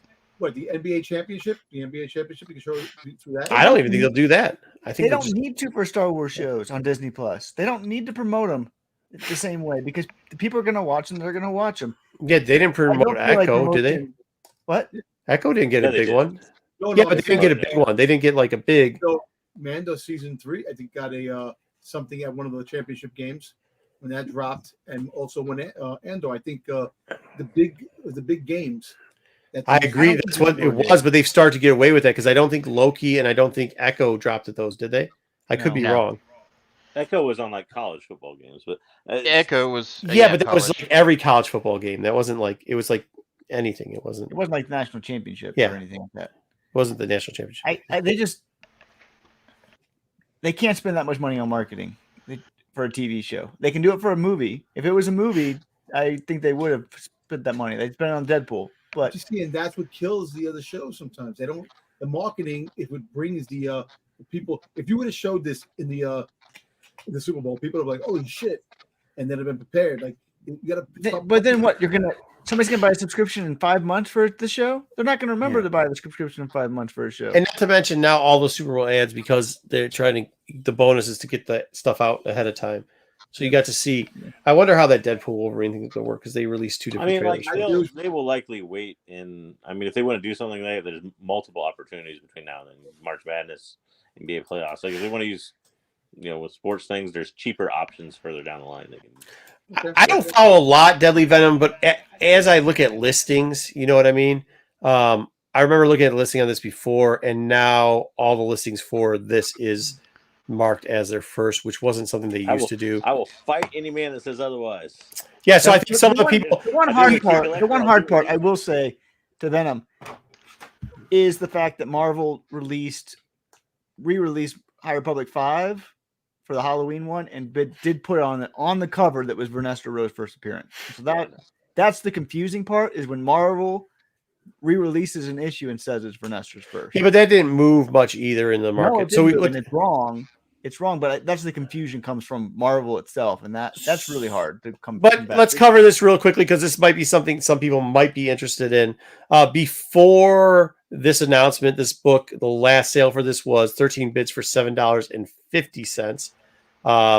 That's raw. After a book sold, and they marked it as literally the day of VF Plus for $23. Quite a big hike, just a month apart from each other. There was an auction that just ended today. It was a 9.6 for $29.99. DNS did not sell. It didn't sell. However, there is a 9.8 of this book available for $60. We'll see if it moves. I think Dom's right. This is just one of these things too we have to see. And to Deadly Venom's things, we're not going to know if he's correct on that and Wayseeker, if 5 is going to move better or not. I just kind of want to see announcement. Right now we have a legitimate announcement, close when it's kind of coming out. Let's see now when preview and what books move on the preview market. I could have put up 5, but 5 had at least this had a book sale. You know what I mean? 5 no motion. So 5 is $1 book. Yeah, this is the number 2 for the 125. But there you go. So there you go. We covered that. Obviously, I'm not calling this the winner yet, but at least some of these moved. You know what I mean? At least some moved. So there you go. And that's all we got so far for that, because we were supposed to be doing a shorter show today, which it doesn't look like we're going to make. We got 2 short segments left. We'll be done. Are we going through the comic section first, or are we going to go through the... I don't care. Statue? What do you want? Let's do comics. All right. We're going to do a Mace Windu spotlight for our last 2 things, since, we got the Mace Windu comic coming out here, looking at some of the books you might want to collect if you're a big Mace Windu fan and what they're going for. And so the first one off the bat is Star Wars Phantom Menace 3. This one has been wrongly, in my opinion, I don't understand it, but everybody has on the list claimed that this is the first appearance of everybody's favorite Sith there. 6 is but it is not the first appearance. First cover appearance, but not first appearance there. And so it's a cool cover, but Maul appears sells more than the other photo cover. Maul appears. We'll get to the photo cover in a second. Maul appears in multiple panels in Phantom Menace 2, and it's not even close on what the first appearance is. But this is a sweet cover. Cool cover. People love this film. It's not a cool cover. This cover is fucking sweet, bro. But this is the first appearance of Mace Windu, which is not why people buy it. But they buy it for the cover. As you can see here on the range for the Raws, this is in the last 2 months. They range from 18 to 50. The average there is $32 on this one. And 9/8, they range from about 130 to 210, which is still really high. I feel like where we're at, when we're seeing lots of the comics that aren't major keys kind of trail down to that 99 to 110 range, this one has been able to stay above on that range. So I don't know if this book is criminally underrated at that price, because it's pretty pricey when you look at other Star Wars books, and there's a ton of these things out there. I'm sorry, Wayseeker, but this book did pick up steam a little bit with the whole Crimson Dawn thing at the time too, because when that happened, now hopefully it might pick up at the 25th anniversary of Phantom Menace coming back into the theaters. You reintroduce Maul. Who knows? Those little things might spark something, But this cover is the cover if you want a cool Maul. Yeah. But if you're a Mace fan, you might, if you're a Mace fan and you care about the first appearance of Mace Windu and not Maul, you might want to go with the other cover. So this is the second cover. Not nearly as cool of cover by any means. But as you can see, you can pick up a raw of this one. Same book, different cover, photo cover, between $4 and $17. Average raw is $10. A 9.8, half the price of the other one, between $50 and $101. And a 9.6 recently sold for $11.50. But I know you're not talking about the newsstands. Newsstands are a lot more to it. No, they're not. Newsstand raws are $20. Oh, okay. So they're not. You can buy them right now. You can find them on eBay right now for about $20. I don't know how prevalent the newsstand is for this one in this stats, but you don't see them that often. I feel like because there's 2 covers and everybody wanted some of the other covers. But doesn't matter in Star Wars if somebody is dead, though, John. They can go back and they can do series about characters. They can do books about characters. Exactly. It'll spark some interest. Characters that are dead still do really well. So in Star Wars, they can go back and they can tell Mace's pre-story. They can do exactly a show in the future. Who knows or whatever. This character is continuing to be used, and I think they will continue to be used. And didn't they say there was a rumor that they had a Mace Windu show at one time? A young Mace Windu show they were talking about. Even still, this year we're getting a comic series. We're getting a book. That's a lot of content on one character, right? I mean, yeah. So if it does well, the book does well. The book could turn into a series. Who knows? Again, Mace is not my favorite character by any means. I'm not a huge Mace Windu fan, but Mace is one of those characters that they keep doing content for. And so, yeah, it might not be yours, but there is a big. I mean, Mace is a big. People wouldn't keep doing the "he's not dead" thing if he wasn't a fan favorite. Like he. Oh, no joke. He has a big following. Yeah, but it's just not everyone. Yeah, I know, but I think like with the new comic too, you kind of saw what he's doing. I think it's a good turn for him. Personally, I think he's a bit of a prick, but hey, that's just me. It'll be interesting to see how the book brings out his character in canon in a different way. So I'm kind of fascinated to see that book. When Yoda talks shit to you all the time, you might be a dick too, bro. He definitely was talking shit to him in that comic. But this comic is also like bringing out a different side of Mace than we would have ever thought, with Mace being more like a pirate kind of side of himself. So yeah, and do you think? But when I was reading this book, I think it was making more sense because remember Mace, even with Voss, kind of sends him out on a like secret type mission. Like I think it's kind of what's. No. Oh wow! Damn it, dude, Bri. That's not nice. But I got your Kyle clone swinging, homie. We'll give him the bell. We'll give him the bell for that one. Bring the bell. I say the first part, but he definitely called him a Kyle clone.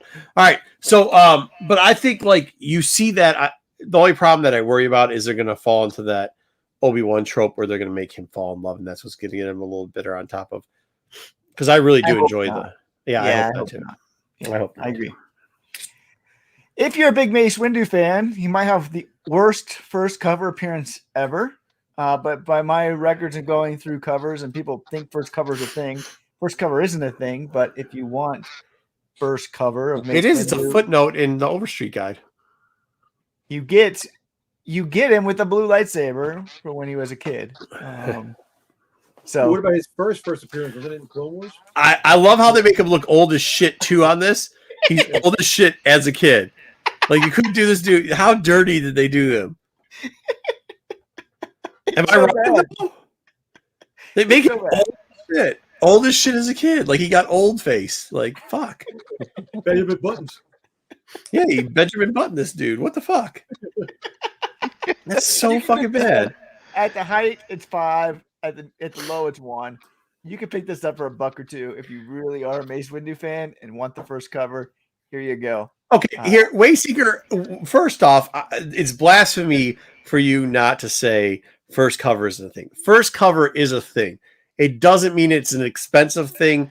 but it is a thing. It has been well documented in Overstreet Guides and also by the great man Nico, who used to run a Facebook page called Low Grade Comics and Collecting. He used to run 3 other ones. This is the Nico out of California, not some little scam artist in West Virginia, but and he used to really do a bunch of stuff. There was a couple other guys who would get on there, and in there, Nico had a friend. He used to write this, one of the greatest sites that were ever there. They used to do all these rundowns of first, second, third appearances, first cover appearance, and it was at first team ups, all the stuff, just like a modern day Overstreet guide for true collectors, unlike you, who's just here to rip people off on eBay and whatnot and sell them first cover exclusives. First covers stop being a thing when people push them to being like the greatest thing ever. And so they're not the greatest thing ever, but they're collectible.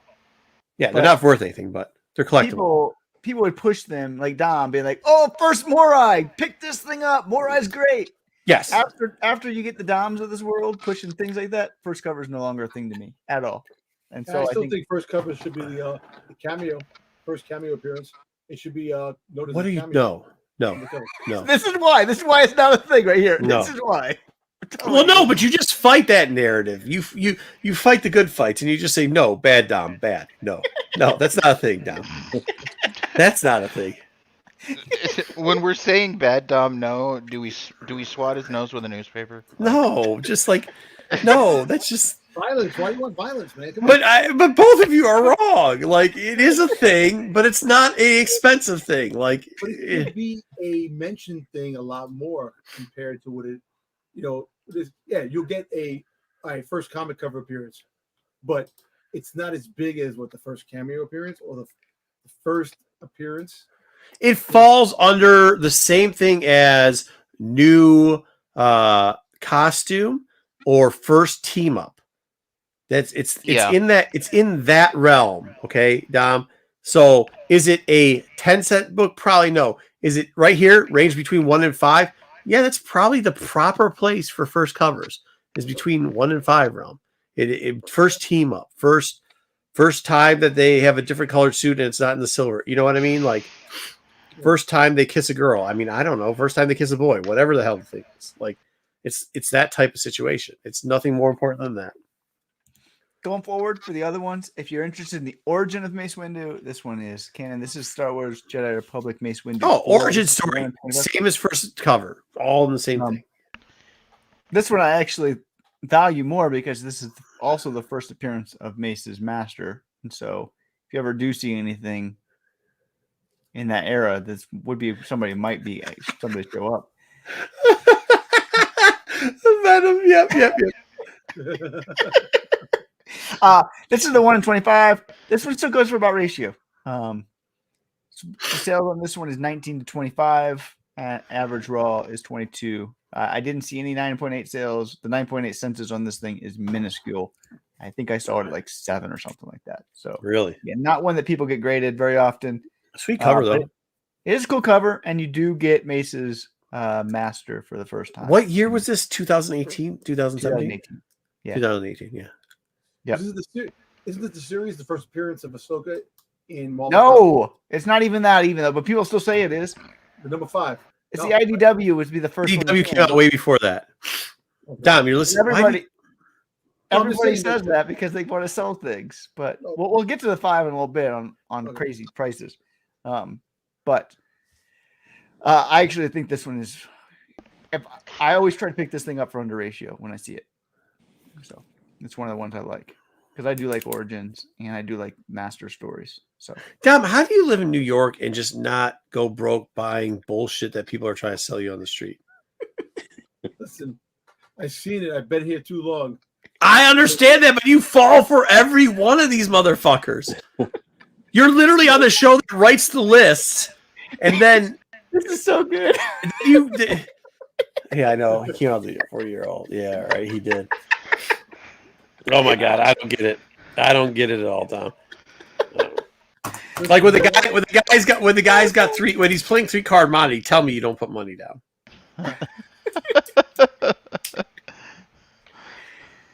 Oh, so good. All right, we're gonna look at some covers here for Mace Windu fans. If you like some covers, here you go. This one is a tougher one to find. A lot of people don't know about it because it's one of the Dynamic Forces variants, but this was the Dynamic Force variant for Jedi Council Act of War 1, which is a really bad story, but a pretty cool cover. This one was limited to 3,000. As you know, these Dynamic Force variants, even though they have decent print run, they can be hard to find. Is it gold? Is it gold leafed on the Star Wars? Yes. Yeah. Yep. And you got that there. The raw range. I was using that so you could explain what that is. I don't know what that is. No, so like they do like a foiling of the Dynamic Force. They either do a shiny version or a foiling on some of these. This one, I believe, the Star Wars logos are foiled in some way. Foiled in some way, so it's shiny. It's shiny. Just so you know. Cool cover. I actually think this is a good cover, and it ranges from $3 was an auction to 42. Again, this is just one of those that people don't know about, so you can sneak it every once in a while in an auction if you're looking for it. Average raw was 25 because the $3 rule took this thing down, but usually this thing goes for about 35 to 40. That's pretty what the normal thing is. You don't. Again, I think it was only 4 sales in the last 3 months. You don't see this one very often. When you're going through boxes, though, you can find them in there. Make sure you just tilt it a little bit because sometimes you'll be able find to signed. Usually they took a certain amount of that 3,000 and had the artist sign them, writer or someone sign them. And if you look at the back, sometimes too, because they gave them. Didn't DF give everybody a certification in the back? Usually with numbering, yeah. Yep. So that one's a kind of fun one. Here's one of my favorite covers: Star Wars Republic 66. I just love the purple on the cover. And for some reason, this one actually does decently well. Like the range on this thing for just a non-key, nothing important about this book at all. As you see, the average range is a 9. There were multiple sales in that $18, $20 range. And there was a couple in the 6. So for just a cover for Mace that has nothing important into it, it actually does decently well from this run. I didn't say Mace wasn't powerful. I just said he was a prick. There's a difference. I didn't know he got the middle finger there, but all right. Yeah, cover does sell this one. It's a pretty purple. This is a nice cover. I like it. Like this one. So if you want Mace Windu stuff, Order 66 too. Yeah, Order 66. Yeah, that's why Dom buys it, and that's why it's probably the money because it's 66. People like that niche shit, you know. Moving on. Wait, no, hold on. What did he say? It's because of Order 66. That's why I did it. The thing was 66. That's why the book probably sells a little bit better because it's nobody's buying it because of 66, Tom. Not why nobody. Oh, because it's Star Wars Republic number 66. Yeah. I agree, Dom. 100% with you. Okay. All right. Next up. Because of Order 66, when people are buying it? Yeah, absolutely. Absolutely. Marco, don't do this. You're trying to tell me to rate him in. Help correct him. No, I agree. It's like with first covers, and it follows on. He 100%. There definitely is people because it says Star Wars Republic 66. The Republic was done by Order 66. Yep, 100%. I believe. Thank you, Marco. I appreciate it. You're welcome. He said some people. That's not a wrong statement. He said some people buy this because of that. He's 100% right. Not the majority of people, but some probably do. Yes. Yes, he's right. No one buys it except for that's Dom. not true. That isn't true, Wayseeker. Some people. It could be one. His name could be Dom. It does not matter. There's a reason why books right around that run sells. And I think Wayseeker skipped the reason, but I skipped it because I didn't want to get into the whole Barris thing. But yes, Barris is 65. Barris's first appearance is 65, and Mace is on the cover. Mace is on the cover of that one. I didn't want to put that one in there because that's not the reason people buy it. But Mace is the reason people are buying this one. And then it says 66 on it. And because it says 66. There you go. All right. Next up. Let's go. This is from the Mace Windu Jedi of the Republic run from 2018. This is the animation variant. Cool. I actually like this animation variant. Some of them I do like, some of them I don't. Give Wookie it. He was surprised that they didn't end it at number 66. Good one. That's a good one. This one again goes for a decent price, $15 to $20. $17 raw. You can see a couple of them on eBay for like 22, whatever. So you're not going to get more than that. But you put this thing up for 15 to 20 bucks, you'll probably get a hit in that range. Yeah, cool. So I have no problem when I'm digging and find something for $4 if it's worth picking up. So if you're out there looking, this might be one you want to get for a couple bucks. This is the movie variant. Man, I really don't like this cover, but for some reason, people like this cover, especially in graded. This one does really well in the 9.8 range. Smiling is coming. Go buy this cover, motherfucker. I don't get it. I don't get why this cover is liked, but you get raw range. Because there's a very famous actor on it. Exactly. I think that's the reason why. I guess. Autographed by Samuel L. Jackson. They like that. Yeah. So yeah, 9.8. Marco's muted over there, but that's okay. I probably got 10. Because he's smiling and he's a famous fucking actor. I've got about 10 copies of this book. What the fuck are you talking about, Wayseeker? I don't get it. I'm not paying $2 for this stuff. I'm not surprised you don't get it, Wayseeker. I am not surprised at that at all. What the fuck? If they put like Hayden Christensen on there, then maybe you can say that. Yeah. This is one bad motherfucker. There you go. Anyway, if you want this one because you're like Marco and have 10 copies and you need him more because he's smiling and that means something to you, you can get this one for about $10. He's a good. Get the fuck out of here, Wayseeker. He's a good actor. He's fine. I just don't need this cover. I like Mace Windu. I don't need this cover. Don't worry about it. For everybody in the chat. I got y'all. Y'all are covered. Oh, well, boo-hoo. Hey, that's the wrong one. Where is it? Boo this man. Marco ruined it. We all knew it was coming. Hit the wrong one. I did. It switched on me. Yeah. All right. Yeah. How the fuck are you gonna get? I'm not saying that makes sense. I just like what I like and I don't like what I don't like. You and nobody else, motherfucker. Here's one that I don't get. Mace Windu 3, 1 in 25. This is one of the painted covers by Tedesco. I don't know this Tedesco very much. Done a couple covers. Shattered Empire. This one for Star Wars. A Raw recently sold for $150. $150. A 9.8 sold for $400. Why are people paying that much money for this cover? It's cool. It's not rare either. Cool. I'm gonna start digging through my boxes because I have a couple of these. Yeah, it's 150 cool to me. It's 150 cool to me. Yes, sir. Yeah, yes, it is. You're selling it for 150. You ain't buying it for 150. Oh fuck no, no. You could get these for like $8. Like they were cheap. They were around for like a whole year afterwards.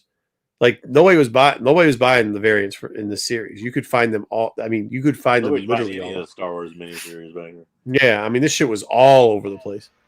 This and the one where fucking Obi-Wan. Remember the story Obi-Wan and Anakin? They're in like what was that steampunk shit? Remember that book? Yeah, that's the Obi-Wan story from same shit. Same shit. Yeah. But anyway, I was drinking what's this? Pomegranate juice. But now I put a little bit of Pedialyte in it because I'm a little thirsty. You would be surprised at how those NFL stadiums are like so dry. So anyway, this is the pricey one. So you got this one.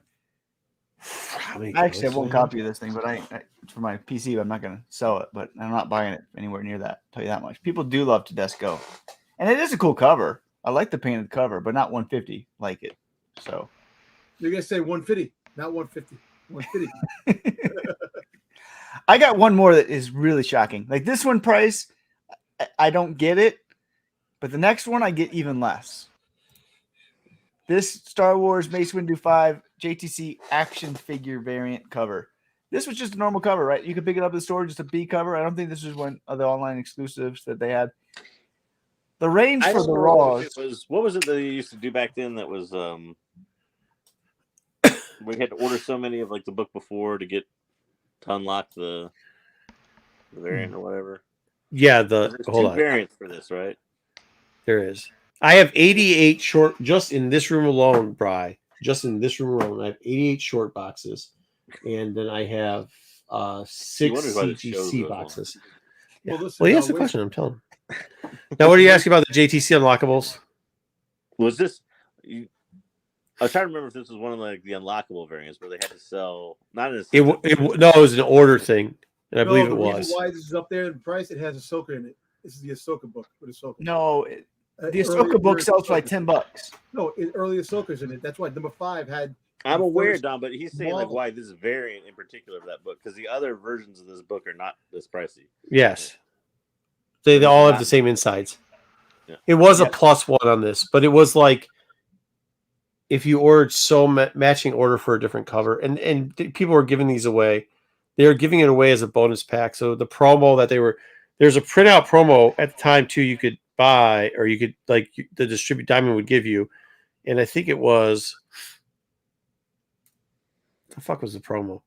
If you bought both the A and the B cover, you could get the C cover for $1 or some shit like that. Like that was a pre-print out as a promotion that Diamond was sending with there was a lot of like the collectors of the figure covers that were kind of scrambling to get this at the time because there was a little bit something different about it. Yep. It wasn't just this one. I think there's a Luke that had that too, and I can't remember offhand. Luke in the dark Return of the Jedi outfit was one. Yep, that was it. That the Ascendant is that the Ascendant one? I think so. Yeah, that one is crazy. What? There's an Anakin one too that you had to order through the thing. Anakin. Either way, a Raw sold not that long ago for 90.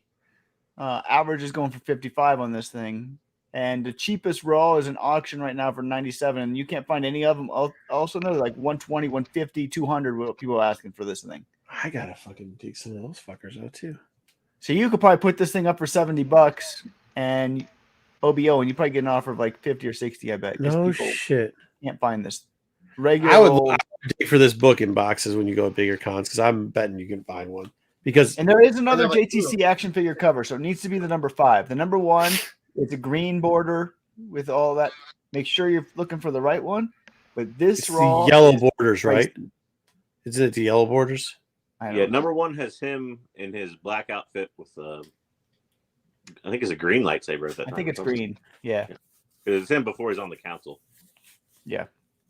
I'll go try to look up some. But this one right here, when you're out digging for books in a dollar bin, this one you can probably maybe find in a dollar bin because it's just a regular old JTC one and it's pricey, hard to find. And so I was shocked to see it with this, this much. So, no, we got this is the online. Oh, this one was negative online. Space cover.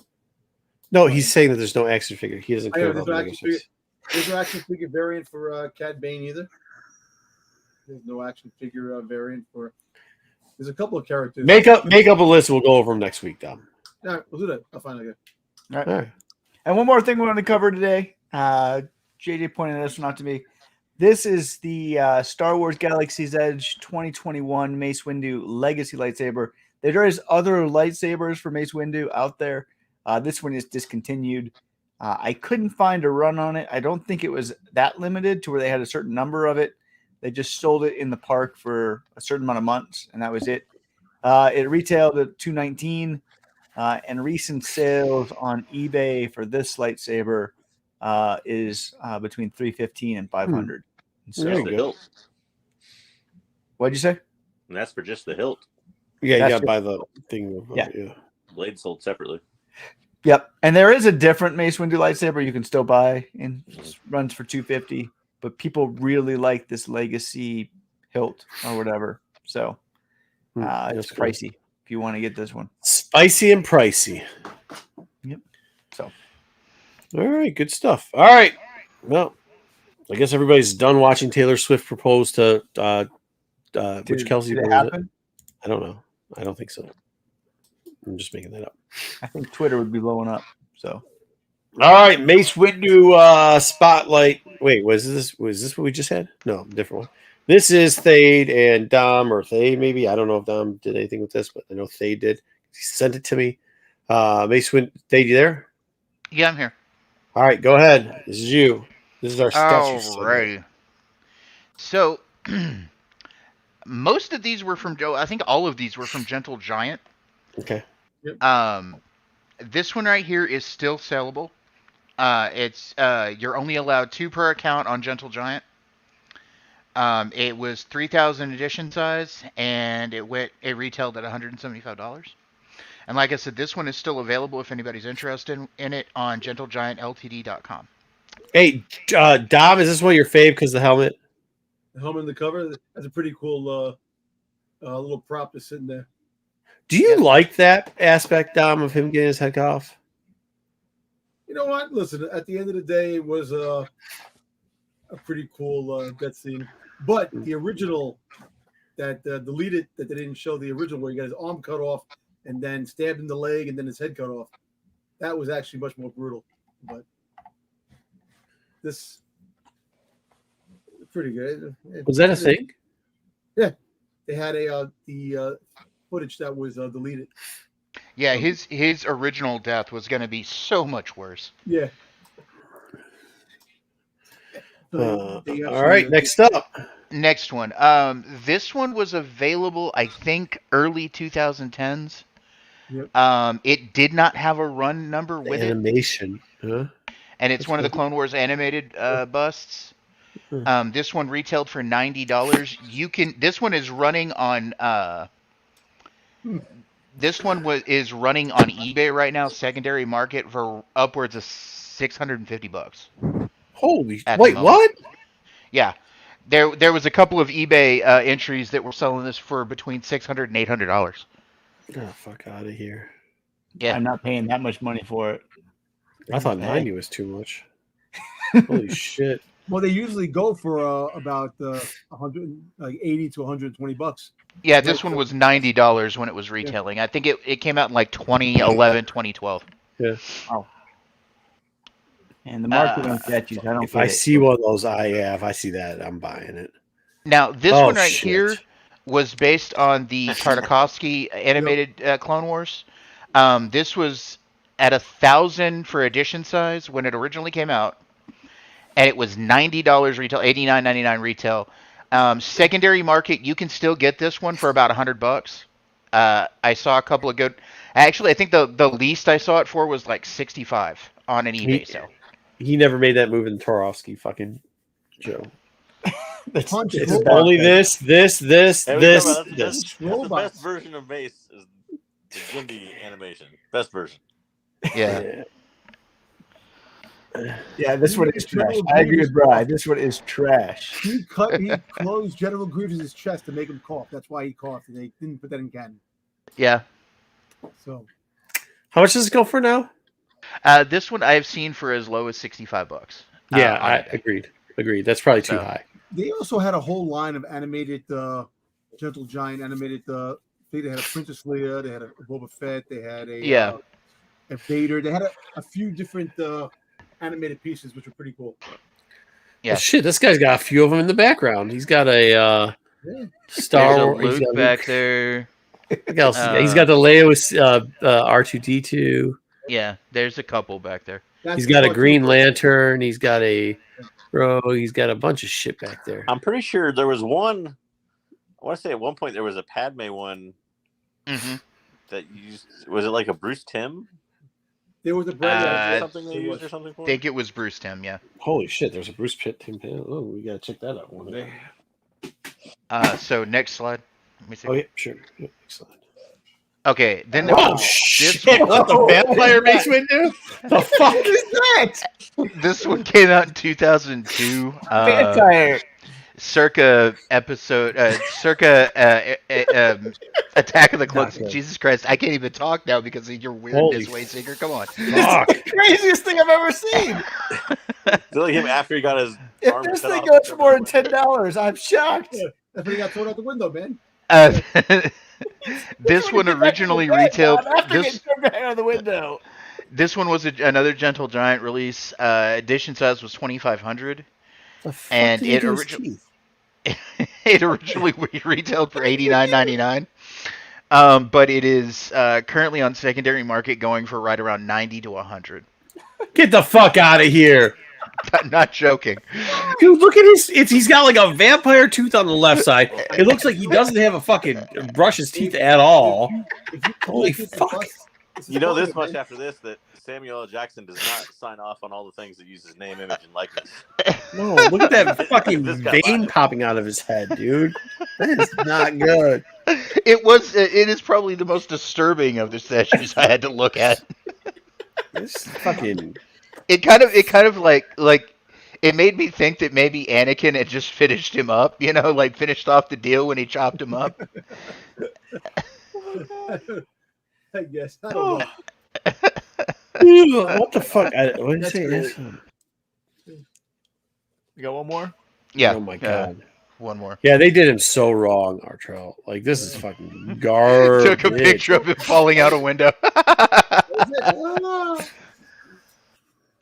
And then there was this one.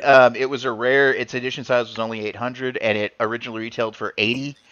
You can find this one for about 65 on secondary market at the moment. So. I mean, he looks younger here than he did as a kid in that comic book. kid in the comic book. Yeah. They Benjamin Buttons his ass again. You know what? You see, there's a lot of Mace Windu stuff out there. He's a popular character. And there are quite a there was actually probably about 10 or 12 more than these 5. So. Well, there you go. All right, cool shit. Thank you. There was a vampire Thank you. Mace Windu. And Yeah, the I only know. one, in my opinion, that was worth a damn is the first one. But How the hell is this thing selling? Is that because it's ugly it sells? I don't I know. guess. This one's kind of. I like the animated one. this that one's one's- not bad. This 600 that one's, bucks is but not this worth it, one's though. terrifying. This one is terrifying, and this one just looks weird. Yeah, I get it. Yeah, that's all right. Thank you guys. Thank you for that. That was good. Cool. So we did that. We came back with another one. Hope you guys enjoyed that, or at least making fun of some of those things. I can't believe some of the prices on that The bullshit. next one I do will probably be Darth Maul. So Yeah. I We'll do forget that this when one. that Maul Red, White, and Black or something comes out. We'll figure it Yeah. out. I also, like I said, in the future want to do a Darth Vader one, but Yeah. because there's some really nice Darth Vader statues out there. Well, we probably do it instead of reviewing one of the fucking Darth Vader books because they suck. coming up. we can do it to celebrate the Darth Vader run ending, maybe. Oh my god! Did you guys see that Thrawn fucking cover? The horrible one by Holy shit! That thing was He so painted his- bad. He had No, he had the worst cover of the first run, and he's like, "I'm gonna top myself. And I'm gonna." Hold make on, it." that's not the worst cover of the first one. I actually like that cover. Of the first Was one. that? No, it is horrible. The number two. Which book was You worse? gotta That pull one it or up. You gotta number pull up five? the new one. Rock Master I'll was try to the pull other it. What number is No. it? I gotta get your lot of shit out of here first. Hold on. I put it in the chat for you way back in the I day. can't do that because it does. Yeah. I know, but it's horrible. Hold on, let me pull it up. Is it for 3 or is it 4? I'll just I pull think it's 3. Penguin We up. haven't seen 4. No, 4 we haven't seen the cover of yet. Hold on, And let me 4 sign is out my account. I'm interested in 4 because who's the artist for 4? I saw they released that. I mean, Yeah, I'll pull it up. Thrawn. Who was the artist? Do you guys know? Oh, that didn't happen. Albie's the order of the one that we're talking about. Ascendance. That's the reprint. It's just 4. The issue for 4 is. Let me close down this real quick. Just gotta close a bunch of shit down. Guest is doing 4. The one in Yeah. 25. Yeah, I guess he's doing 4. He's either hit or miss, really, in my opinion. I know. When he does the simpleton stuff, it's like the simplest ones are not what you want. Okay, let me double check everything. I'm gonna pull this up. I'm gonna share in a minute. 3. Make sure it's there. Yeah, make sure. I'm gonna make sure it's there first. Okay, yeah, it is. Holy shit, that is ugly, bro. Okay, share screen. Where is it? There it is. Oh fuck, it looks so bad. All right.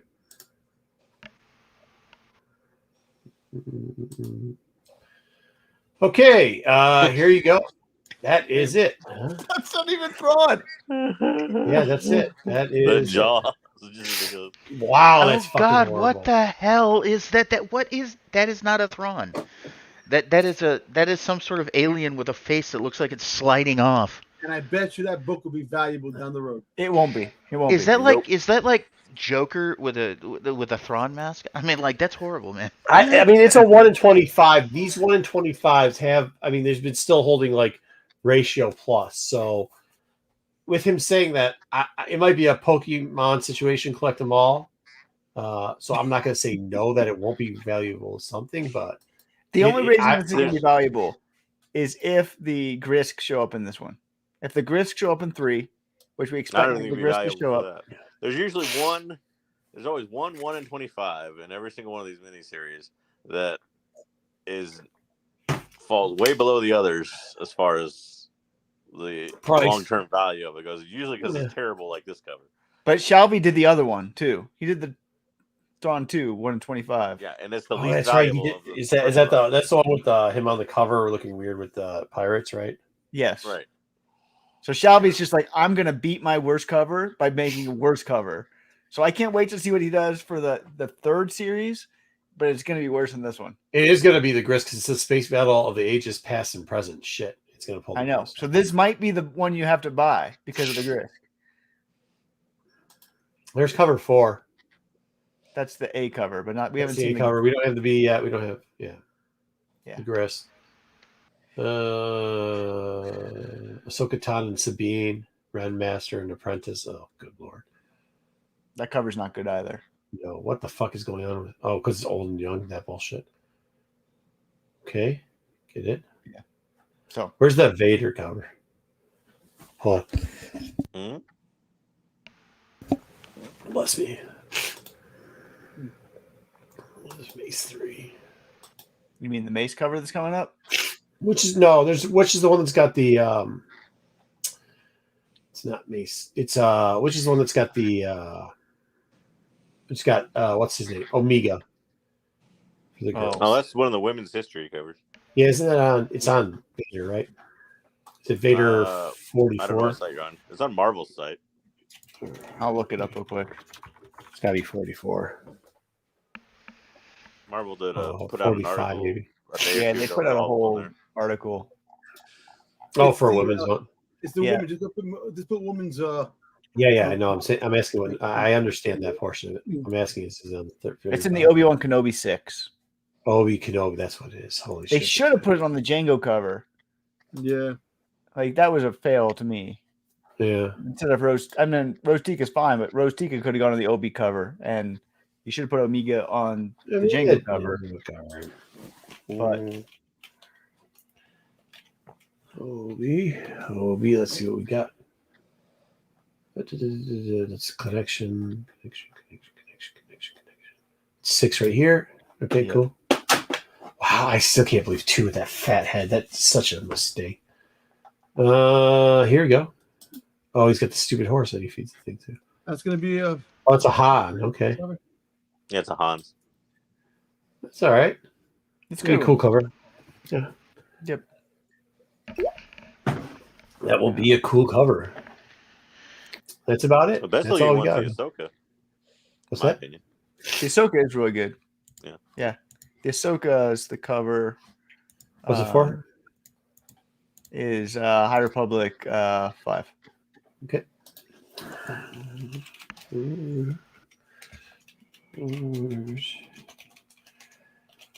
I always say don't do this shit on the fucking internet. We're just searching the internet to look at shit, but whatever. I sent you an article that had all of them at the same time. Oh, dude, this is another one too. This was a good one too. We'll come back to this in a minute.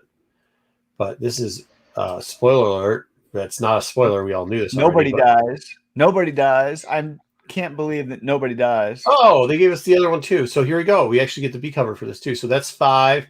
That's the A. Cool A cover though. I really do think it's a good cover. This is isn't this a first 2 for her? No, I don't think. I think this person has done one other cover before, but not. Yeah, we looked it up one time. I can't remember what it was. Well, did we? They did some other cover, but first Star Wars cover. But hey, we get buckets of blood back on the cover. All right. Nobody dies. Nobody dies. Star Wars. Nobody dies. Mad. I'm so mad at that. He just wants to kill children. Shelby just wants everybody to die, and nobody dies. Shelby just wants death. Hey, death after death after death. Come on, is that wrong? You want to see? You don't. Oh, this is with this cover. Yeah, this cover is. This is Tom's favorite cover of all time. This cover is so fucked. You know what it looks like? It looks like a turtle. It looks like one of the turtles that are getting. Looks like an angry that's so turtle. fucked. I gotta buy it because it's so bad. I have to buy this. It one. looks like an angry turtle. Stop it. Calicola is usually pretty good too. Yeah, I don't know what they're doing to fucking steer. It's fucking wrong. the detail's pretty cool, but it's a bad cover. It's fucking. I love it, but it's fucked. That's a very. It's a 25 though. You know what it looks like? Oh, that It looks is like- fucking good. It looks like what? It looks like Gamera. If you think about it, the Gamera, the turtle, the flying turtle. Look at it. It looks like Gamera. Yeah, it does. Oh, like the kaiju. Yeah. The kaiju Yeah, the kaiju Gamera. They Yeah. don't fight. They get along. Spoiler alert. Yeah, no, it's a good cover. This is a good cover. Yep. I don't know this artist either. Betsy Cola. I don't know who that is. It's Betsy Cola. See if this works. Penguin's getting better with their stuff. Okay, cool. She's gonna do something in Ultimate. Fuck that fucking Afra cover sucks. Power Pack sucks. Afra. She's gonna do an Afra cover too. She already did an Afro cover. Yes, she already did that, yeah. For 40. It's the one. It's the one down there. It's the yellow one or the orange one. That's 40. That's the A sometimes. cover. Yeah. She's supposed to do one for 40 too. No, maybe not. No, she didn't do one for 40. So maybe she's supposed to, and she never did. Yeah. Oh, all right, cool. Well, that's probably all we got. Yeah, it's late. Yep. It is late. All right. Well, thank you everybody that tuned in to us. Thank you for everybody that stayed with us. Thanks for everybody that was here at the beginning. Hope you guys enjoyed everything. Make sure you check out all the great. Hopefully, you guys check out all the great stuff we have here on Renovision. Enjoy. Hopefully, you guys aren't upset because somebody didn't get married and they showed them too much on the Super Bowl. Don, how do you feel about that? Just kidding. Don't want to know. Don't want to know. Hey, listen, I actually was just leaving work when Mahomes threw the touchdown. Well, you know what? You know what the good part about it is? You didn't have to listen to Tony Romo teach us all that he knows shit all about football. No wonder you guys don't have a championship. That guy's trash. I told you not to talk about that, Marco. Why you ended that way? Why are you doing that to Dom? I mean, it's the truth. I ain't Dude, doing it. Romo is crazy. He was the commentation was he was horrible. He's like, whatever you do, if it's 3rd down and 7, you're not going to want to run a fake option to the right and throw the ball to your left. It's a fake option to the right, throw the ball to the left. There it is. Oh, 1st down. You know that Kelsey, he's not going to catch any more balls. He just catches a ball for 1st down twice in a row. Like, dude, Yeah. I don't know what the hell he's doing. That game was nerve-wracking, dude. Oh, are you a fan of one of the teams? I was rooting for the Chiefs this time, but no, that game was nerve-wracking as hell though, because the whole first quarter there was no score, and then That's how Super Bowls work usually. Yeah, I mean, Super Bowls are usually not the best game, right? Like, they're not usually barn burners. And it seemed like everybody was getting aggravated with each other out on the field. There were several fights that almost stopped. It's funny that there's a meme already for what's his name, what's his face at Dayton, Taylor Swift and the coach. They go like this. He comes out and dude, he went off on the coach. That was screwed up, man. But they've been around for a while. Yeah. Do you guys? I mean, New Heights. I've watched that show before, and they Andy had called because he drafted both brothers, so yeah, he had called the older brother too and had asked about it, and he always whenever Andy talks about that the younger brother, he does say he likes him, but he understands he's a jackass. And the younger brother says, "Yeah, I'm a jackass." So they have that fatherly relationship. So sometimes it just happens. I mean, I don't know. We've got Izzo out here, so I don't that's coach relationship with players sometimes is different for different people. So yeah, but yeah, all in all, as long as nobody got hurt, that 49er defense. If you're 49ers fan, sorry, your defense can get. You have Bosa. That's about it. Defense fell apart hard with the 49ers. Well, they're going to lose a lot of their boys. Yeah. Kansas City's going to be probably pretty good shape. They're not losing a lot of people. Oh, they're going to be great. Well, I mean, this is 2nd in a row, and they're going for more, so. Yeah. Yeah. Yeah, we'll see. we'll see what happens. We'll be pretty good next year, hopefully, as long as we don't. Mahomes is a phenomenal player too. So. Yeah, he's good. Dad bod, love it. Any guy that has got a body that doesn't look like he's been taking steroids is good. Yeah. If he finally takes over, do we finally expose Tom Brady for using steroid or whatever drugs he was on? Growth hormone. Oh wait, they banned it. They banned it in New England, and then you go down to Tampa where they just opened the factory right down there, and you. Oh yeah, well, I got to transfer to Tampa now. Oh no, but you didn't do that because if you ever saw him before, he literally was as tiny as Wayseeker, and then all of a sudden, he looks better shape than Dom. Yeah. So. What do you say, Dom? Oh, sure. Do you ever see the meme that Patrick Mahomes looks like the girl from Roseanne's daughter? I don't know what you're talking about. Yeah. I'm done.